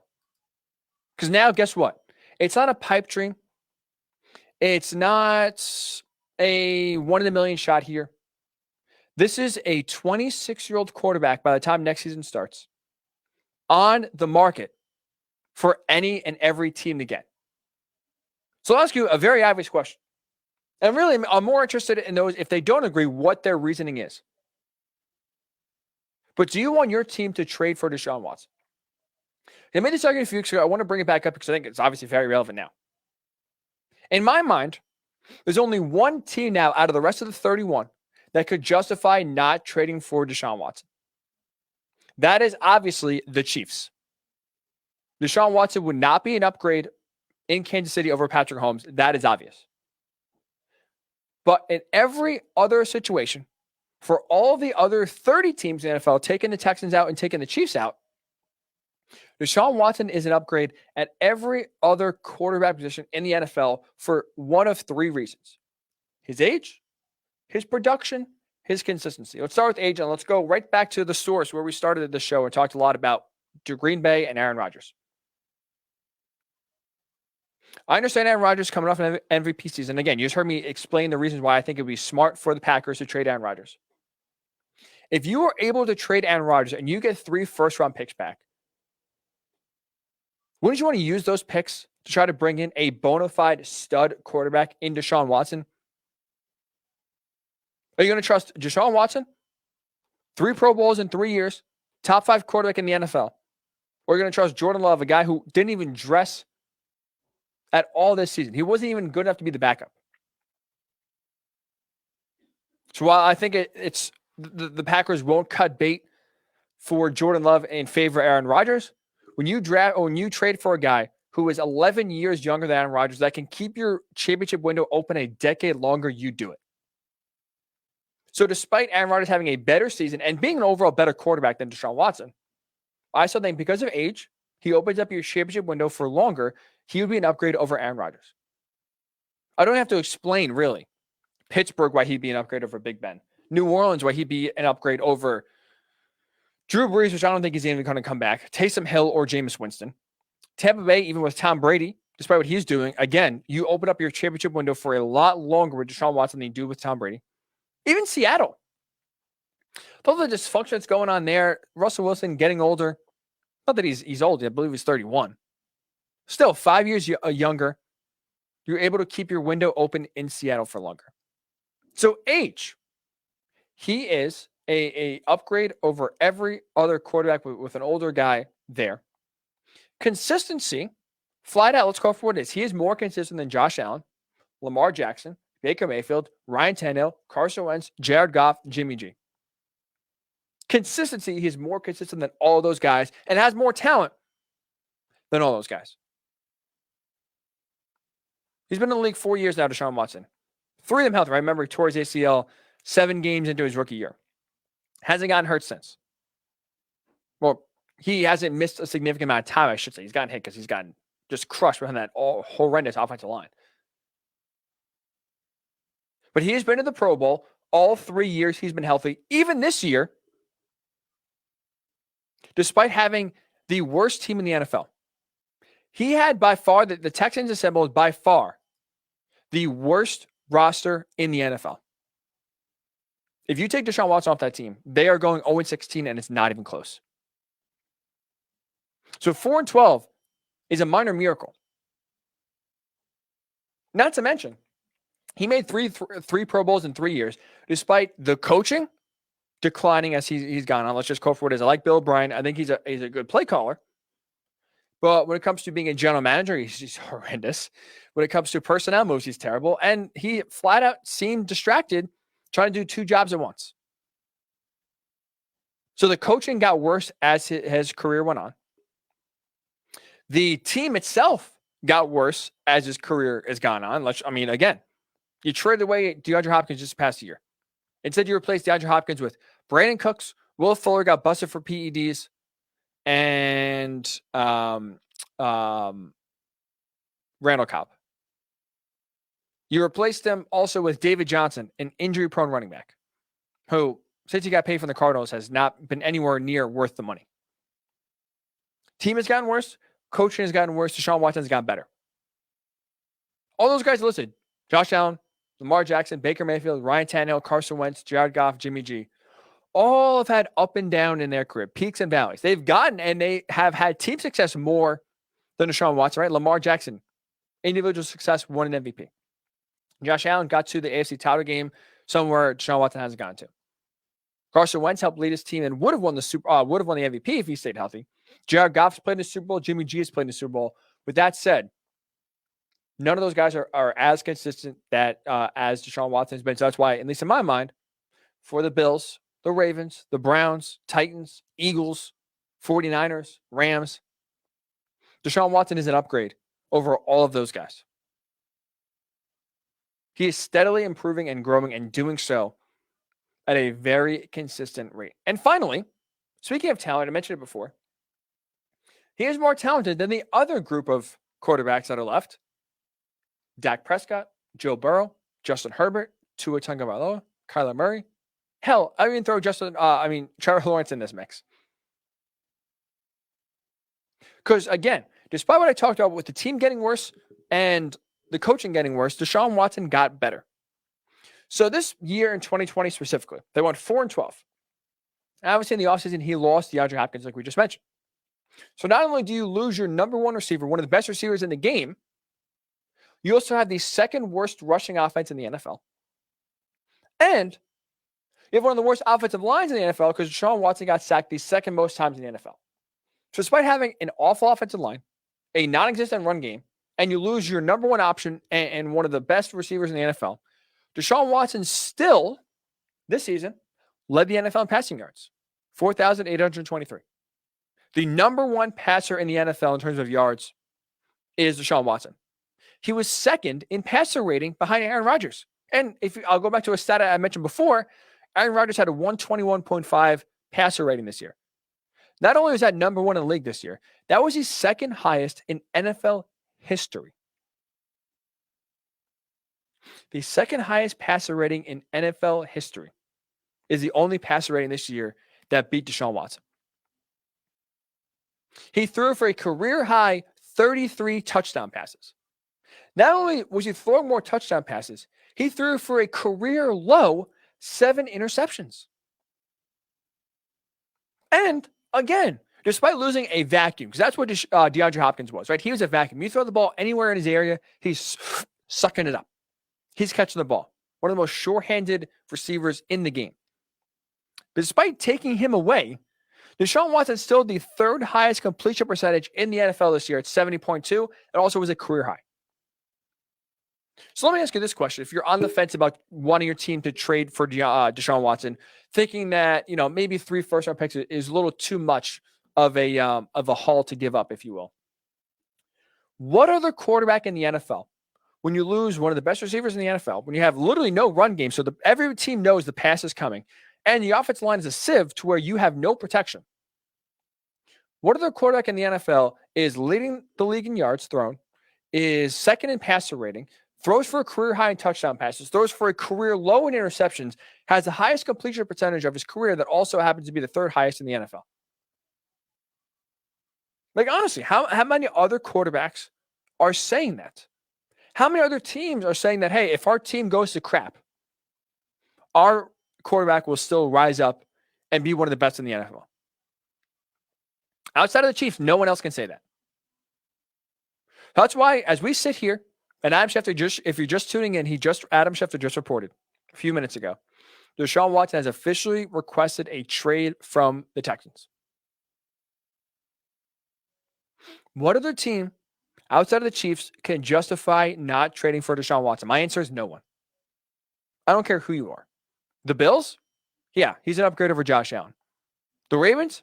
He's an upgrade over Lamar Jackson. Packers? Deshaun Watson is an upgrade over Aaron Rodgers. I can go on and on and on.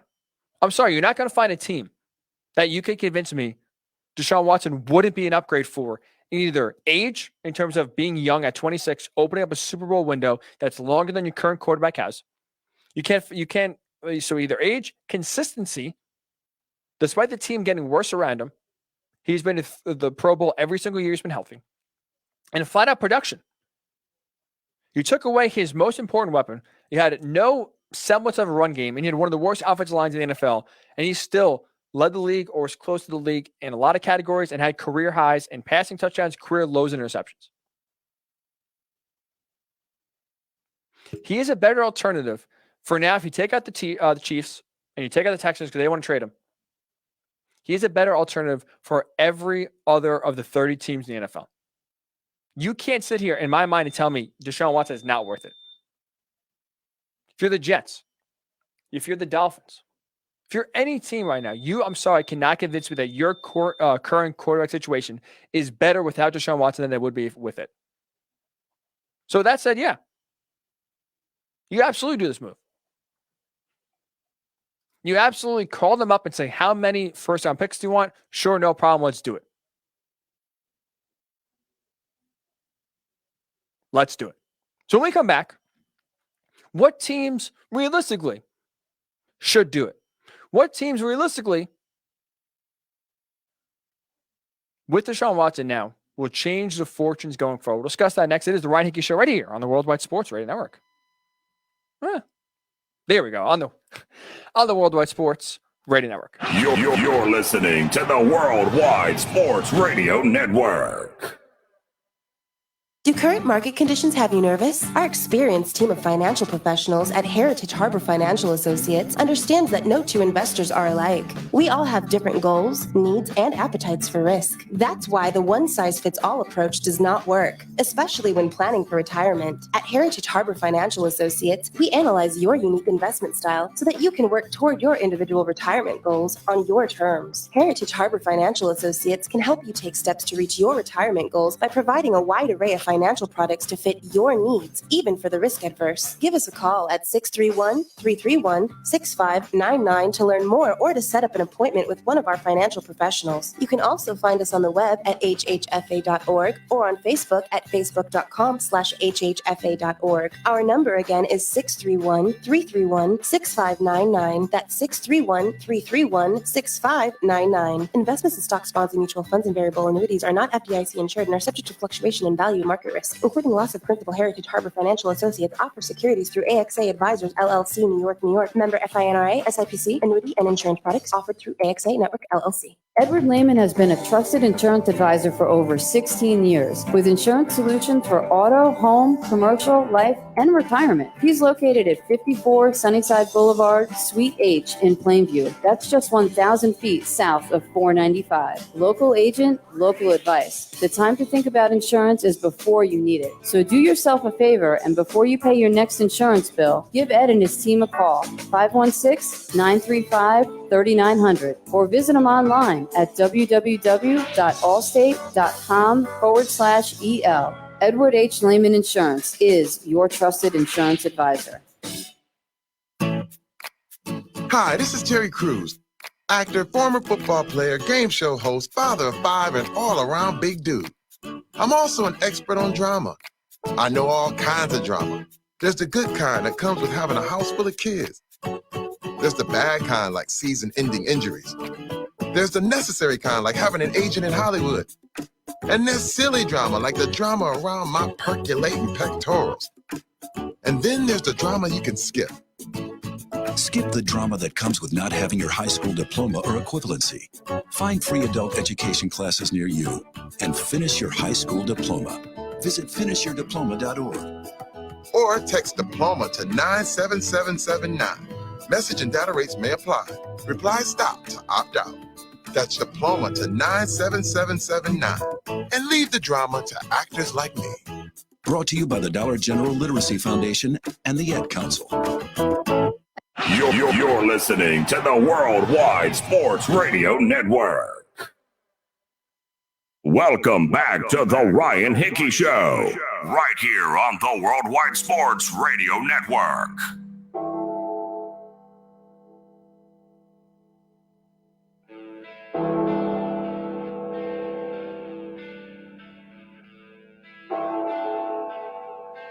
And welcome back into the Ryan Hickey Show right here. Very appropriate, feel like, to come back with this song because you know what? You know what is happening right now down in Houston? Hell. The bells are ringing because the Hell Convention is in town. This is a Death Con 5.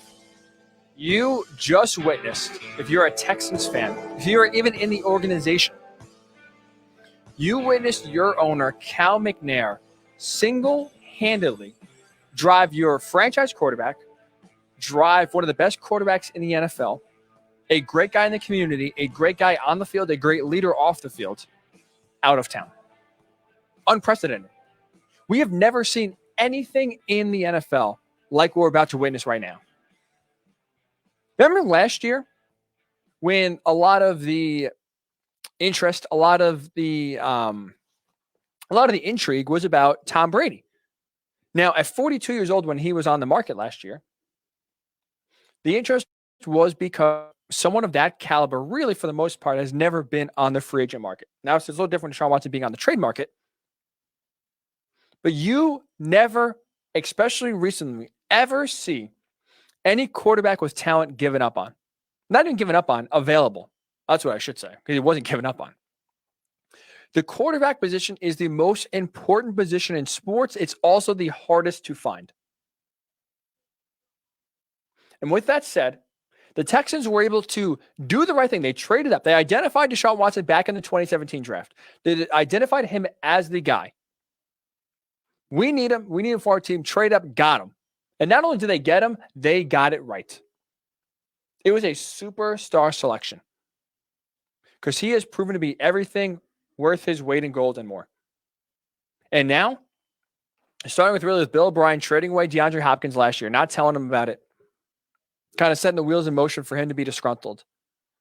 And then having Cal McNair, the owner of the Texans, reach out for Deshaun Watson's input, listen to what he said, then do the complete opposite of what he said. Almost, it felt like on the outside, and you read some of these reports and you read kind of how the way the Texans handled some of their doings, almost like they did some of their moves in spite of Deshaun Watson, despite him,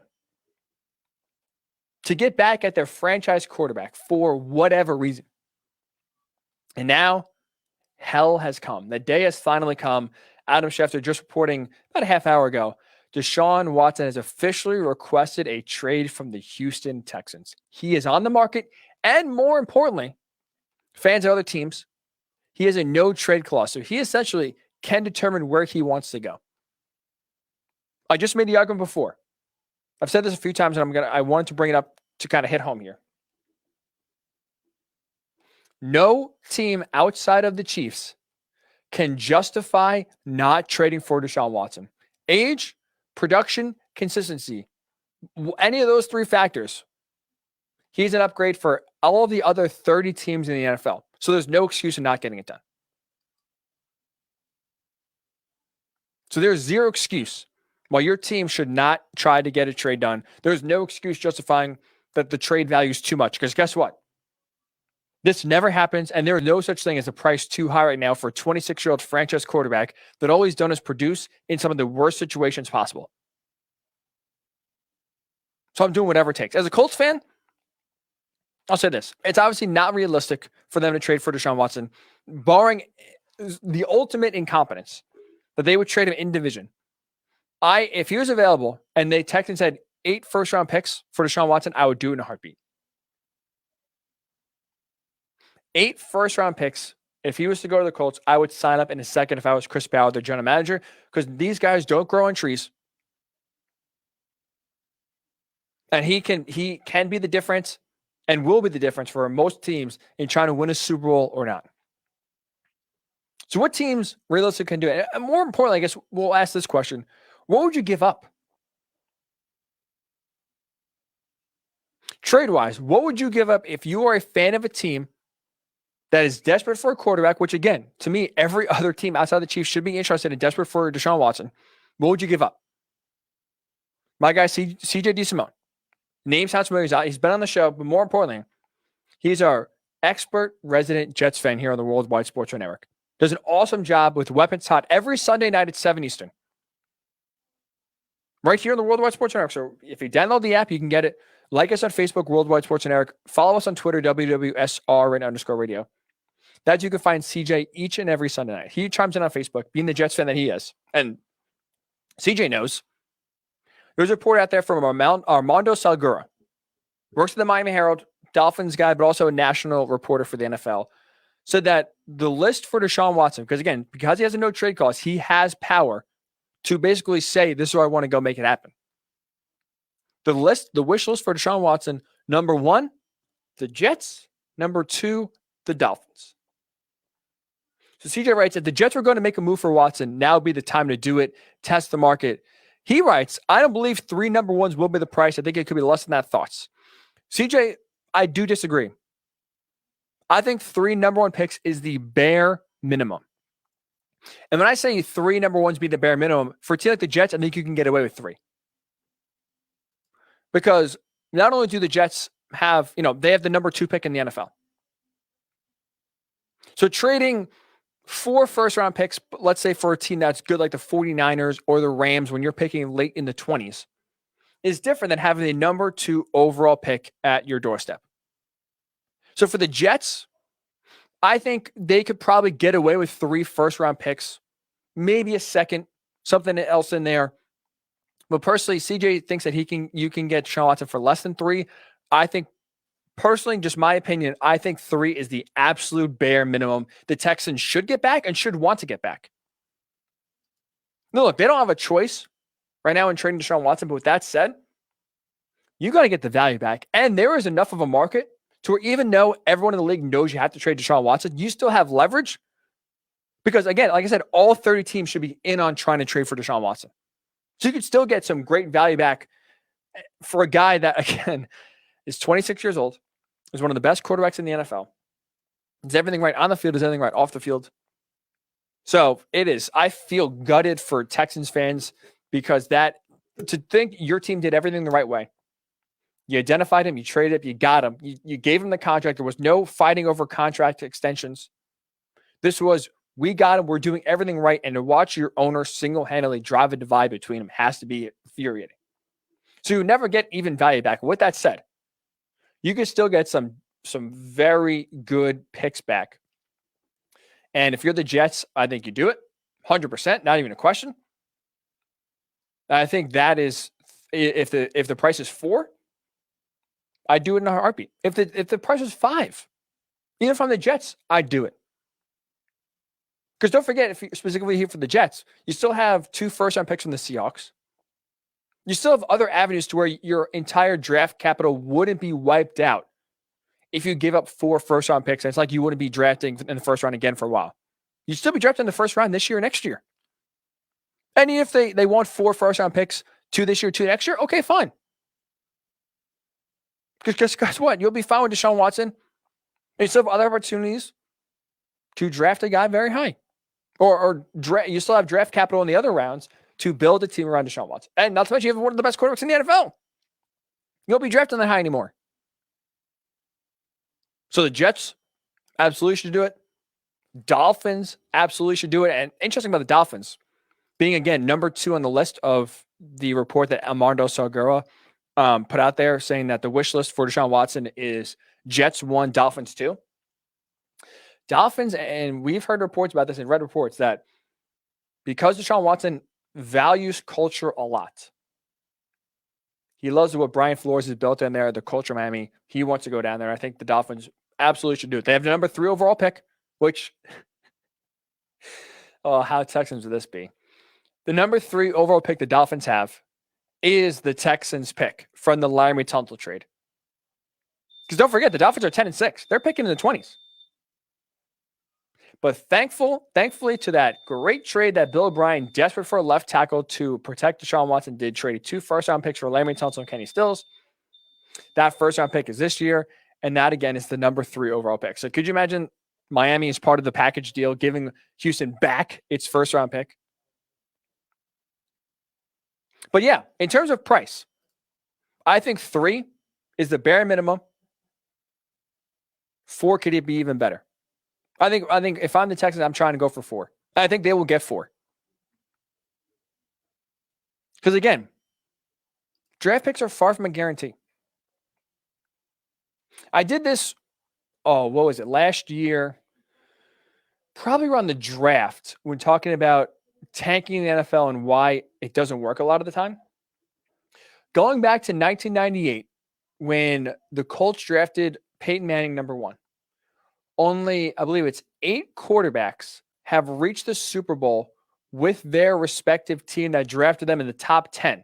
Top 10, not number 1, top 10 since 1998. So it is a crapshoot. It is less than 20%. It is less than a 1 in 5 shot. You can get a first-round pick in the top 10 correct. And now you have basically one on a silver platter. Getting offered up, take them off our hands. We screwed up. Here's a gift from the football gods. So all those teams not high enough to draft a quarterback, maybe not in love with the quarterback coming out here outside of Trevor Lawrence. I would do whatever it takes to make sure that that guy's on my team because you were going to get him for the long haul. There's also, not to forget, he's 26. You can have him realistically for the next decade, at least as your franchise quarterback. So 4 first-round picks, when you look back on it, is going to look like chump change. If he wins you a Super Bowl or two, are you really going to be that upset that you gave up an extra first-round pick more than you wanted to? I mean, Jamal Adams, let's just look at other trades. Jamal Adams traded from the Jets to the Seahawks, 2 first-round picks. Jalen Ramsey from the Jaguars to the Rams, 2 first-round picks. Deshaun Watson is worth a hell of a lot more than Jamal Adams, worth way more than Jalen Ramsey. Because, again, the quarterback position is the most important position in sports. So what are you giving up? I'm asking you, Facebook Worldwide Sports Radio Network, Twitter, WWSRN_radio, at Ryan Hickey Show, also on Twitter. What are you giving up to get a bona fide franchise quarterback, top 5 quarterback in the NFL, and a guy that you will have for the long haul? 3, CJ, my guy CJ writes on Facebook, 3 at the minimum. I mean, he thinks he can get him less from 3. I'm saying 3 is the absolute bare minimum. And that is, to me, the 3 first-round picks will only work if you are a team like either the Dolphins or the Jets, because you have a top 3 pick. Jaguars as well. Jaguars, Jets, Dolphins could get away with 3 first-round picks because those picks are so high and so valuable. You're going to get an elite bona fide player. Most likely, maybe you can draft a quarterback, so at least you can have Deshaun Watson's replacement and try to get the fan base excited. I put quotes in that because I don't see how you come back if you're a Texans fan. I would just be so disgusted, so infuriated that I have a tough time getting excited for whoever they brought in. But I think this is going to take a haul, and I'm telling you, don't be frugal with the picks. Don't be counting picks. 3 first-rounders is worth it. 4 first-rounders is worth it. You want to get crazy? Should we get nuts? Let's get nuts. 5 first-round picks is worth it. If that is the price, you're doing it. If you are the Saints, if you're the 49ers, hell, if you're the Rams, mortgage the future. Because guess what? You'll have this guy for a while. And you'll be Super Bowl contenders year in and year out. Look at the NBA. The Nets recently just gave up every pick under the sun from now until 2028 for James Harden. Now, I question it more because of the caliber of player you're getting back, and I personally still have doubts about James Harden's ability to work with Kevin Durant, and more specifically Kyrie Irving. But you know what? You know what Nets fans won't be regretting? You know what Nets fans won't be thinking about in 2026 when they don't have a first-round pick? In 2027 when they don't have a first-round pick? They're counting the 2 or 3 rings that they have on their finger.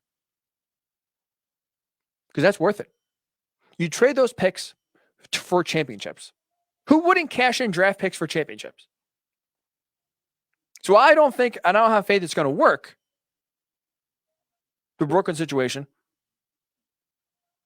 No one is talking about how many picks they gave up if it works out. Why do we bring up the Brooklyn Nets trade back in, was it 2013 with the Celtics when they traded for Kevin Garnett and Paul Pierce and gave up like every pick under the sun for the next 5 years, 6 years? Because it didn't work. Because it failed miserably. They weren't even close, honestly. And you had to live with those repercussions for years and years and years to get reminded of it. But you will get reminded every single year that it worked if it does. That your team was smart enough, that took the risk, that identified talent, believed in what their system, believed in the team that they have, and believed in their ability to find talent to insulate Deshaun Watson without having a top 10 pick, without having a first-round pick. That's why GMs get paid the big money anyway, right? I mean, honestly. Me and you could be the general manager of the Texans, of the Jaguars right now, and take Trevor Lawrence. That takes no brain, and that takes no effort at all. But it's what you do in the 4th, 5th, 6th round pick. That's where general managers truly separate themselves And you see the great ones constantly finding steals later on. Overlook guys, figuring out how they fit into their system and making the best of their picks, free agent or draft. So yeah, sure, first round picks, we always, oh man, can't trade all these picks. I'm telling you right now, Deshaun Watson is worth whatever you give up and more. As a Colts fan, I said before, I would give up 8 first-round picks. If that was the price to trade him individually, which will never happen. If Nick Caserio, the general manager of the Texans, called me up right now and said, Chris Ballard, that's general manager of the Colts, and that is me. I'll play Chris Ballard right now. Hey, Chris, this is Nick. Yeah, if you didn't hear, unfortunately, Deshaun Watson, not great. We're going to have to try to move him. Hey, curious.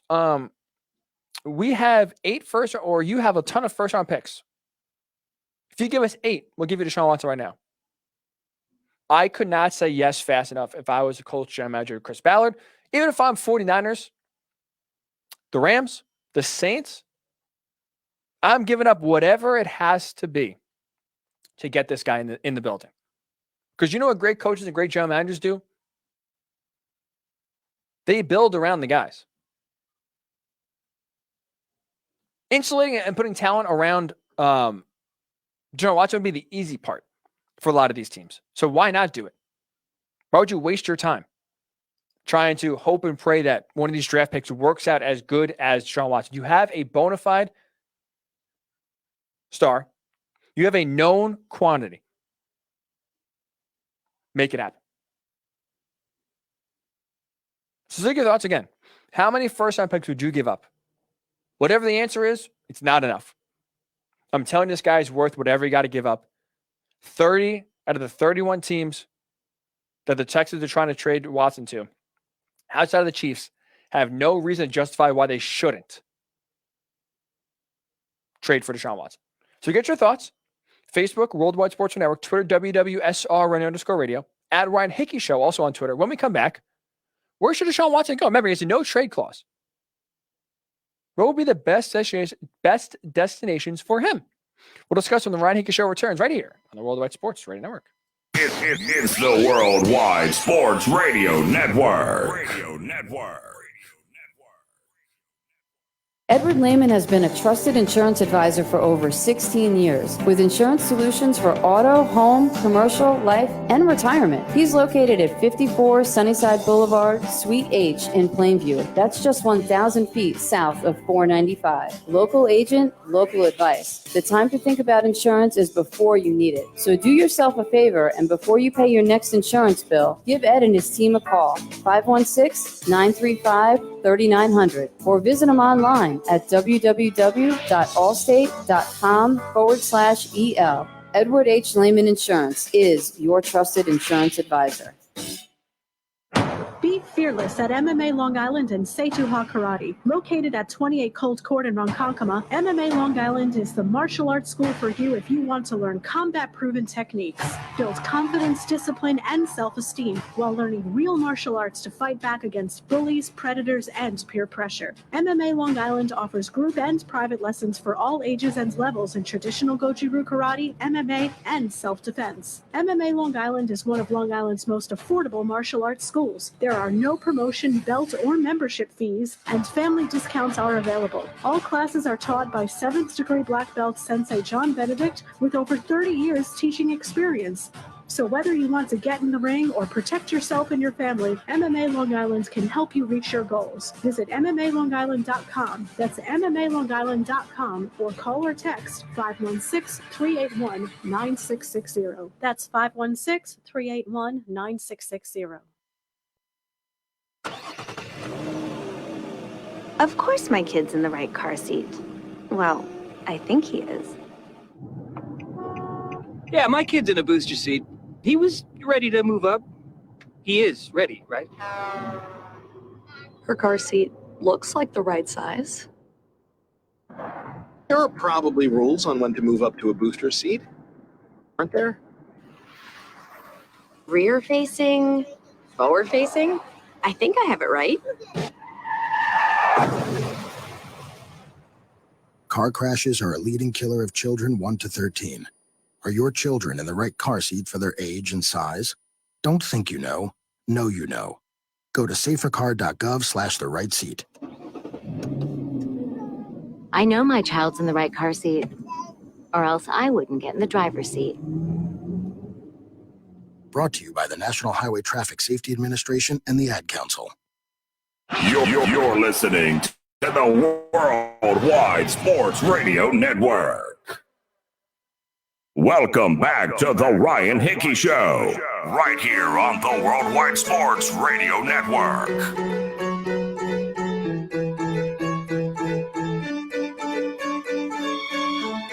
Wrapping up the show on a Thursday right here on the Worldwide Sports Radio Network. It is the Ryan Hickey Show with you for a few more minutes till 11 a.m. Eastern. The second hour has blown up. It has exploded. We've talked one thing and one thing only.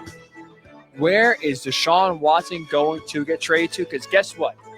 No more speculation. No more what if. No more, I wonder if they can patch up the relationship. It is over and done. Finito.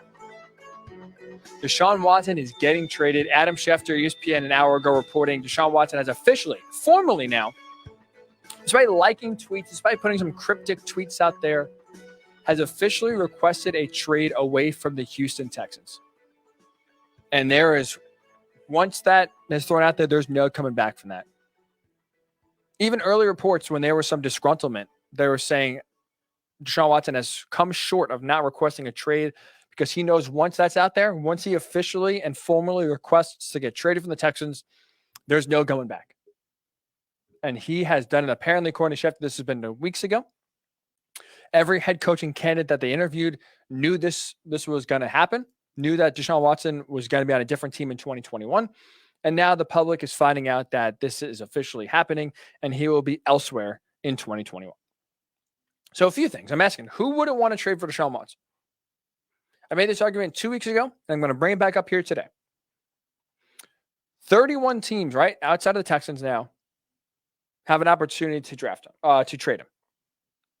Outside of the Chiefs, the other 30 teams in my mind have no excuse, no justification for not trading for Deshaun Watson. Age, consistency, productivity. He's better than every other quarterback in one of those three categories that makes it worth a team trading him for and dumping their current quarterback. What would you give up to trade for Deshaun Watson? My guy, CJ DeSimone, again, weapons hot every Sunday night, 7 Eastern, right here on the Worldwide Sports Network. Take a listen. It's a great and tremendous Jets podcast. And guess what, Jets fans? You've had a lot to talk about recently. Adam Gase gone, Robert Saleh hired, and now the Jets potentially front runners for getting Deshaun Watson. Remember, there was a report earlier this week, Armando Salguero, Miami Herald reporter, Dolphins reporter, but also National NFL reporter, put out, he said, according to his sources, Deshaun Watson has a list because he has a no trade clause. So essentially he can determine where he wants to go. He can control his destiny. On top of that wish list, Jets 1. Number 2, the Dolphins.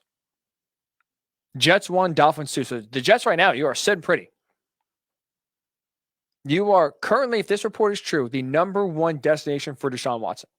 So my guy, CJ, again, Weapons Hot, 7 Eastern every Sunday night, Jets podcast, says he believes that you could get Deshaun Watson for less than 3 number 1s. I personally think it's going to be, the bare minimum is going to be 3. I disagree with that. I don't think you can possibly trade enough to get Deshaun Watson. I think 3 for a team like the Jaguars, a team like the Jets, and a team like the Dolphins, because they have such high picks, the bare minimum the Texans should want back and should get back. Because again, I understand now, right, when a guy requests a trade, and CJ even puts it out here in terms of trying to lessen the leverage of the Texans, that they're in cap hell right now, the Jets could help them out. And that's absolutely true. Maybe the Jets could take on some bad contracts as well and free up the cap, because right now the Texans don't have any draft picks. Right? Their first and second round pick are gone. They don't have any cap room because they're over the cap. So they don't have much flexibility to improve their team. This is going to be an entire rebuild going over right now. And also, by the way, J.J. Watt's going to be traded. That's not a report. That's me giving an opinion. I think also look out for that. I think J.J. Watt now will also be traded. There's no way in hell he's going to want to stay in Houston. He is just as frustrated. So the day of reckoning is coming down there in Houston. So yes, well, CJ points out they're in cap hell and need relief. while, yes, your leverage is hurt because now every other team in the league knows your quarterback wants out and you have to trade him, the Texans still have a lot of leverage because guess what? The interest in the market should be extremely high. Now, this is just my opinion. Again, I said 30 of the 31 teams should be interested. Obviously, that's not going to be the reality. But, I mean, honestly, sitting here, is it crazy that half the league is going to be interested? Half the league would try to get Deshaun Watson on their team somehow? So the leverage is there for the Texans to get, at the bare minimum, absolute bare minimum, 3 first-round picks back. First-round picks back. I think it's going to take 4, honestly, maybe even 5. Because we've never seen this before. And this guy is so talented and so young that whoever wants to invest in him, I think they're getting a bargain. Even at 5 first-round picks, I think personally it's a bargain. Because a bona fide number 1 quarterback, top 5 quarterback in the NFL has never become available before. So 5 first-round picks, in my mind, personally, would be a steal. So with that said, what would you give up to get Deshaun Watson? You can comment on Facebook, Worldwide Sports Network, or Twitter, WWSRN, before we get out of here. Who should be interested? Again, in my mind, I think every team outside the Chiefs should be interested. But where should Deshaun Watson want to go? Right? He has the power. He has a no-trade clause. He has the Jets on his number one destination. He likes the hiring of Robert Saleh, according to reports. Personally, if I'm Deshaun Watson, there's a lot better options out there than the Jets. To me, I think the Dolphins would be one of those teams that's a perfect fit. You like the culture of Brian Flores and what he has. The Dolphins have the draft capital in order to facilitate a deal with the Texans, right? They have the number 3 overall pick, which happens to be the Texans pick. So you're giving it back to them, a freebie there, if you will. And obviously, as we saw with Tua struggling, now again, I'm believing in Tua. I like Tua. No shot they should draft a quarterback at number 3. But with that said, the opportunity to upgrade the quarterback position with a known quantity, with a top 5 quarterback, you do so. So I think the Dolphins would be in a tremendous fit for Watson. I think if you look in terms of the NFC, because that's another thing too, you got like where the Texans want to trade him. I think a team like, if I'm Deshaun Watson, I look at a team like the Rams, who are openly trying to give every hint and indication that they are not committing to Jared Goff. The 49ers, who in a similar vein, not as open, not as obvious, a little more discreet, but also have shown their frustration with Jimmy Garoppolo. Even the Saints, I understand the Saints are in cap hell. But I'm telling you, this is a guy you move pieces around, you make it work. Get Deshaun Watson in New Orleans, in San Francisco, in Los Angeles. Even a team, maybe I'm going stretching a little bit here, but even a team like the Washington football team. Now I understand their front office has a lot of chaos, and maybe if you're Deshaun Watson, you want to go to a more stable organization. But Ron Rivera is bringing some stability to that team. They still went to the playoffs. Now again, 7-9 record. I understand NFC East, blah, blah, blah, blah, blah. Still made the playoffs. They have a tremendously talented front 4 and really front 7. You have Terry McLaurin, who I like as a good receiver. You are desperately missing a quarterback. So sure, you wouldn't be instant Super Bowl contenders next year on the Washington football team. But there's a chance in 2 or 3 years, the pieces, the foundational pieces are there. The division stinks. The NFC right now is wide open. I mean, honestly, how many teams do you feel confident in right now in the NFC? If we have to power rank it right now, the number 1 team in the NFC next year is the Tampa Bay Buccaneers. So yeah, the NFC is gettable. I think the Washington football team would be interesting for Deshaun. But if I'm him, I'm telling you, I'm trying to go to LA. I'm trying to go to San Francisco. I'm trying to go to New Orleans. Washington, I think, would be interesting. I'm not going to Chicago. That is for sure. There is no shot in hell I'm hitching my wagons to Matt Nagy and Ryan Pace. I think Miami would be very intriguing. Even Pittsburgh. If I'm Deshaun Watson, you talk about stability, you talk about leadership, culture. A team that needs an injection, some life into that team that feels stale, especially with Big Ben.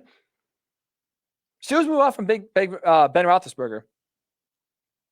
They are instant Super Bowl contenders with Deshaun Watson next year. So I understand, look, Deshaun put the Jets at number one. Personally, to me, I'd have a few more options above the Jets. And I think he can get there as well. So it's going to be fascinating. Absolutely fascinating to see where Deshaun Watson ends up going and the price he gets. I can't wait to see this play. It's going to be very, very interesting. So that's going to do it for this edition of the Ryan Hickey Show. Appreciate all you who tuned in. Appreciate all of you who comment on Facebook. Hopefully you like the blue light glasses. I'm not sure. Maybe they'll be a one and done, at least on the show. I promise you I'm wearing them more for my eyes than anything else, not for style. But we do appreciate some of the funny comments. We do appreciate watching and listening. Hopefully this made your Thursday a little bit more enjoyable. So if you can't get it on GameStop or AMC, hopefully, at least, if money's not going to do it, hopefully this show will do it for you. So again, keep it locked and loaded right here on the Worldwide Sports Radio Network. Ton of great shows coming up all throughout the weekend. So make sure to download the app WWSRN on iOS, Worldwide Sports Network, and Android. Follow us on Twitch, WWSRN_radio, Twitter, WWSRN_radio, Facebook, Worldwide Sports Network, YouTube, Worldwide Sports Network. Like us, follow us. You'll get all the content, every single show we do right here on the Worldwide Sports Network. So enjoy your weekend. Stay safe. Stay sane. We'll talk to you on Monday right here on the Worldwide Sports Radio Network. You're listening to the Worldwide Sports Radio Network.